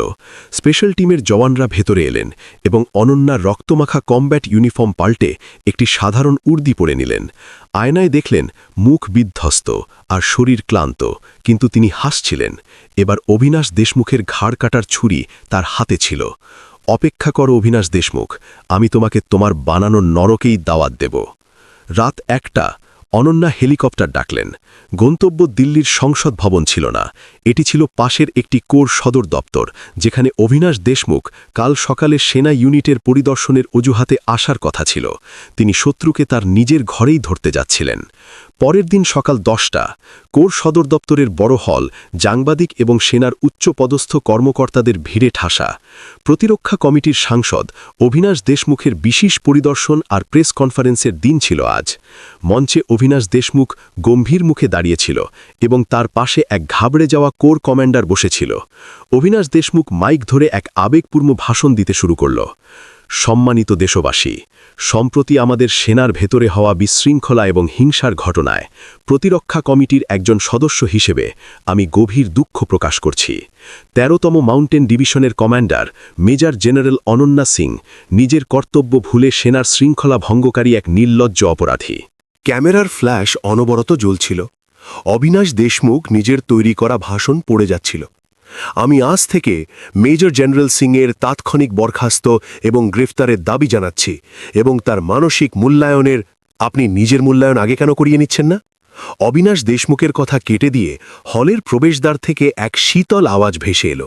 সবার নজর পেছনের দিকে গেল। ফিসফিসানির মাঝে ভিড়ের মধ্যে এক রাস্তা তৈরি হয়ে গেল। সেই রাস্তার শেষে অনন্যা সিং দাঁড়িয়েছিলেন। তার রূপ ছিল চমকে দেওয়ার মতো। মাথায় ব্যান্ডেজ বাঁধা আর উর্দির কাঁধে রক্তের ছোপ দেখা যাচ্ছিল। তিনি এক পা নিয়ে সামান্য খুঁড়িয়ে চলছিলেন, কিন্তু তার হাঁটার ভঙ্গি এমন ছিল যেন তিনি হাজারো সেনার নেতৃত্ব দেওয়া এক জেনারেল। অনন্যা সিং, তুমি এখানে কিভাবে? অবিনাশ দেশমুখ ঘাবড়ে তোতলাতে লাগল। সে গত রাতে কাজ শেষ হওয়ার রিপোর্ট পায়নি, কিন্তু যোগাযোগ বিচ্ছিন্ন হওয়ায় ধরে নিয়েছিল যে তারা সফল হয়েছে। কিন্তু সে জীবিত ছিল, তাও আবার প্রেস কনফারেন্সে। কেন? আমাকে কি একটা লাশ হিসেবে পাওয়া উচিত ছিল? আপনি আমার 2 পায়ে হেঁটে আসায় অবাক হচ্ছেন? অনন্যা দ্রুত মঞ্চে উঠে পড়লেন। নিরাপত্তারক্ষীরা তাকে আটকানোর চেষ্টা করল, কিন্তু তার এক দৃষ্টিতেই তারা পিছিয়ে গেল। তার থেকে নির্গত প্রাণঘাতী শক্তি প্রশিক্ষিত নিরাপত্তারক্ষীদেরও দমিয়ে দিল। এসব কি হচ্ছে? একে বাইরে বের করো, এক্ষুনি বাইরে বের করো। অবিনাশ দেশমুখ চিৎকার করে উঠল। কিন্তু সাংবাদিকরা এই ব্রেকিং নিউজ ছাড়ার মুডে ছিলেন না এবং তারা তাদের ক্যামেরা অনন্যার উপর কেন্দ্রীভূত করলেন। অনন্যা অবিনাশ দেশমুখের পাশ থেকে মাইক কেড়ে নিলেন। সাংবাদিক বন্ধুরা, আমি আপনাদের সাংসদ দেশমুখের বলা বিশৃঙ্খলার আসল সত্যি বলছি এবং গতরাতে আমার কোয়ার্টারে কি হয়েছিল তাও বলছি। তিনি নিজের পকেট থেকে ফোন বের করে মাইকের কাছে রেখে একটি রেকর্ডিং চালালেন। সাংসদের সহকারী সরাসরি নির্দেশ দিয়েছিল, ব্যাংক ট্রান্সফারের রেকর্ড। দুর্ঘটনার রূপ দিয়ে সাংসদ মশাই সাফাইয়ের কাজ করতে চান। হলে এক গভীর নীরবতা নেমে এলো। অবিনাশ দেশমুখের কণ্ঠস্বর আর ভাড়াটে সৈনিকের হত্যা ষড়যন্ত্র কবুল করার আওয়াজ স্পিকার থেকে স্পষ্ট শোনা যাচ্ছিল। এসব জালিয়াতি, এটা ডিপফেক। এই মহিলা পাগল হয়ে গিয়েছে আর মন গড়া গল্প বানাচ্ছে। অবিনাশ দেশমুখ ঘামে ভিজে চিৎকার করতে লাগল। অনন্যা ইশারা করলেন। হলের দরজা খুলল এবং মিলিটারি পুলিশের সাথে হুইল চেয়ারে এক ব্যক্তি ভেতরে এলো। এটি সেই ভাড়াটে সৈনিক যাকে অনন্যা কাবু করেছিলেন এবং যার হাত পা ভেঙে গিয়েছিল। তার পেছনে কেন্দ্রীয় তদন্ত ইউনিটের তদন্তকারীরা ভেতরে এলেন। সাংসদ অবিনাশ দেশমুখ, আপনার বিরুদ্ধে হত্যা ষড়যন্ত্র এবং ঘুষ নেওয়ার অভিযোগে গ্রেফতারি পরোয়ানা জারি করা হয়েছে। তদন্ত প্রধান পরোয়ানা দেখালেন। এটি হতে পারে না। আমি কে তোমরা জানো না? আমি পরবর্তী মন্ত্রী হতে চলেছি। আমি তোমাদের সবাইকে মেরে ফেলব। অবিনাশ দেশমুখ মঞ্চ থেকে নিচে পালানোর চেষ্টা করল, কিন্তু অনন্যা তার পথ আটকে দিলেন। পালাবার কোনো জায়গা নেই অবিনাশ দেশমুখ। অনন্যা তার চোখের দিকে সরাসরি তাকালেন। যেদিন আপনি সেনার সৈনিকদের নিজের উপার্জনের পণ্য ভেবেছিলেন, সেদিনই আপনার ভাগ্য নির্ধারিত হয়ে গিয়েছিল। সৈনিক দেশের রক্ষা করা তলোয়ার, চোরদের রক্ষা করা ঢাল নয়। সরা পাগল মহিলা। অবিনাশ দেশমুখ অনন্যাকে ধাক্কা দেওয়ার চেষ্টা করল। সেই মুহূর্তে অনন্যার হাত বিদ্যুতের গতিতে নড়ে উঠল এবং তিনি অবিনাশ দেশমুখের কবজি মুছড়ে তাকে মাটিতে আছড়ে ফেললেন। এক আর্তনাদের সাথে অবিনাশ দেশমুখের মুখ মলের মেঝেতে ধাক্কা খেল। 2 তারা বিশিষ্ট এক মেজর জেনারেল একজন সাংসদকে কাবু করছেন, ভারতের ইতিহাসে এক অভূতপূর্ব দৃশ্য। এটি আমার সেই জওয়ানদের মূল্য যাদের আপনি ঠান্ডায় কাঁপতে বাধ্য করেছিলেন এবং একজন সৈনিকের সম্মানকে কলঙ্কিত করেছিলেন। অনন্যা অবিনাশ দেশমুখের কানে ধীরে ধীরে ফিসফিস করে বললেন, সারা জীবন জেলে পৌঁছতে পৌঁছতে মনে রেখো যে ত্রিশূল ডিভিশনে এক কালই থাকে। তদন্তকারীরা দৌড়ে এসে অবিনাশ দেশমুখকে হাতকড়া পরিয়ে দিল। সাংবাদিকরা পাগলের মতো ছবি তুলছিলেন। দুর্নীতিগ্রস্ত সাংসদের পতন, মহিলা জেনারেল অনন্যা সিং ন্যায় পাইয়ে দিলেন। কাল সকালের সংবাদপত্রের শিরোনাম ইতিমধ্যেই ঠিক হয়ে গিয়েছিল। পরিস্থিতি সামলানোর পর অনন্যা মঞ্চ থেকে নিচে নামলেন। কোর কমান্ডার এসে অস্বস্তির সাথে হাত মেলানোর চেষ্টা করলেন, কিন্তু তিনি স্রেফ সামান্য ঘাড় নিচু করে অভিবাদন জানিয়ে এগিয়ে গেলেন। তার কাছে এই ফাঁপা সম্মানের কোনো গুরুত্ব ছিল না। হল থেকে বেরোতেই বসন্তের কড়া রোদ তার উপর পড়ল। লেহের লম্বা শীতকাল অবশেষে শেষ হচ্ছিল। 1 সপ্তাহ পর 13তম মাউন্টেন ডিভিশনের প্যারেড গ্রাউন্ডে উষ্ণ হাওয়া বইছিল এবং মাঠের এক কোণায় হলুদ ফুল ফুটতে শুরু করেছিল। অনন্যা তার অফিসের জানলায় দাঁড়িয়ে ইউনিটের শান্তিপূর্ণ দৃশ্য দেখছিলেন। তার শারীরিক অবস্থার অনেক উন্নতি হয়েছিল। ব্যান্ডেজ খুলে গিয়েছিল, কিন্তু কপালে এক মেডেলের মতো হালকা ক্ষতচিহ্ন রয়ে গিয়েছিল। ম্যাম, চা নিন। সেক্রেটারি এসে চায়ের কাপ রাখল। অনন্যা কাপ তুলে সুগন্ধ নিলেন। চিনি দেওয়া হয়নি, আপনার স্বাদ অনুযায়ী ভালো হয়েছে। অনন্যা হাসলেন।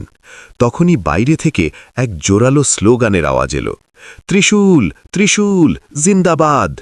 সৈনিকেরা দৌড় দিচ্ছিল। তাদের মুখে এখন আর ক্লান্তি বা ভয় ছিল না। এটি ছিল প্রাণবন্ত আসল সৈনিকদের চেহারা। সারি সবার আগে স্লোগান দিতে দিতে সিপাহী রমেশকেও দেখা যাচ্ছিল। অনন্যা জানলা খুললেন। বসন্তের বাতাস এসে তার চুল অগোছালো করে দিয়ে গেল। গত 1 সপ্তাহে অনেক কিছু বদলে গিয়েছিল। অবিনাশ দেশমুখ আর হর্ষবর্ধন রাঠোরের চক্র পুরোপুরি ধ্বংস হয়ে গিয়েছিল এবং ডিভিশনের ভেতরের দুর্নীতি গোড়া থেকে উপড়ে ফেলা হয়েছিল। লোকেরা তাকে কালী বলত, কিন্তু এখন সেই উপনামে ভয় নয়, বরং শ্রদ্ধা আর সম্মান ছিল। খটখট, ভেতরে এসো। অপারেশন চিফ ভেতরে এলেন। তিনি এক নতুন সক্ষম এবং সৎ অফিসার ছিলেন। ম্যাম, দুপুরের অনুষ্ঠানে নতুন রিক্রুটদের পাসিং আউট প্যারেডে সামিল হতে হবে। হ্যাঁ, চলতে হবে, আমার নতুন সন্তানদের দেখতে। অনন্যা নিজের পিক ক্যাপটি পরলেন।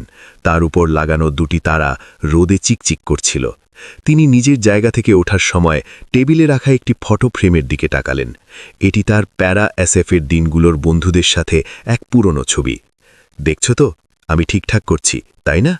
তিনি মনে মনে নিজের সিনিয়রকে জিজ্ঞেস করলেন। ছবিতে সিনিয়র থামস আপ দেখিয়ে হাসছিলেন। অনন্যা অফিস থেকে বেরিয়ে এলেন। করিডোর দিয়ে হাঁটার সময় তার বুটের আওয়াজ প্রতিধ্বনিত হচ্ছিল, টক টক। সদর দপ্তর ভবন থেকে বেরোতেই সারিবদ্ধভাবে থাকা সৈনিকরা একসাথে স্যালিউট দিল। ইউনিট সাবধান, ডিভিশনাল কমান্ডারকে স্যালিউট। অনন্যা তাদের প্রত্যেকের চোখের দিকে তাকিয়ে একে একে স্যালিউটের জবাব দিলেন। ত্রিশূল! তিনি এখন আর একা ছিলেন না। তার পেছনে তাকে বিশ্বাস করা এবং তাকে অনুসরণ করা হাজারো ত্রিশূলের সৈনিক ছিল। কোনো বাইরের ঝড় আসুক বা কোনো শত্রু হামলা করুক, তিনি নড়বেন না। তিনি ভারতের অগ্রভাগের সীমান্ত রক্ষা করা 13তম মাউন্টেন ডিভিশনের কমান্ডার অনন্যা সিং ছিলেন। অনন্যা জিপে বসলেন। গাড়ি চলতে শুরু করায় ধুলো উড়ল ঠিকই, কিন্তু তার পেছনই দেখা যাওয়া লেহের আকাশ ছিল আগের চেয়ে অনেক বেশি পরিষ্কার আর নীল। এক কিংবদন্তির শুরু হয়ে গিয়েছিল, আর সেই কিংবদন্তি সৈনিকদের মুখে মুখে একে অপরের কাছে পৌঁছতে পৌঁছতে চিরকাল এই মাটির রক্ষা করবে।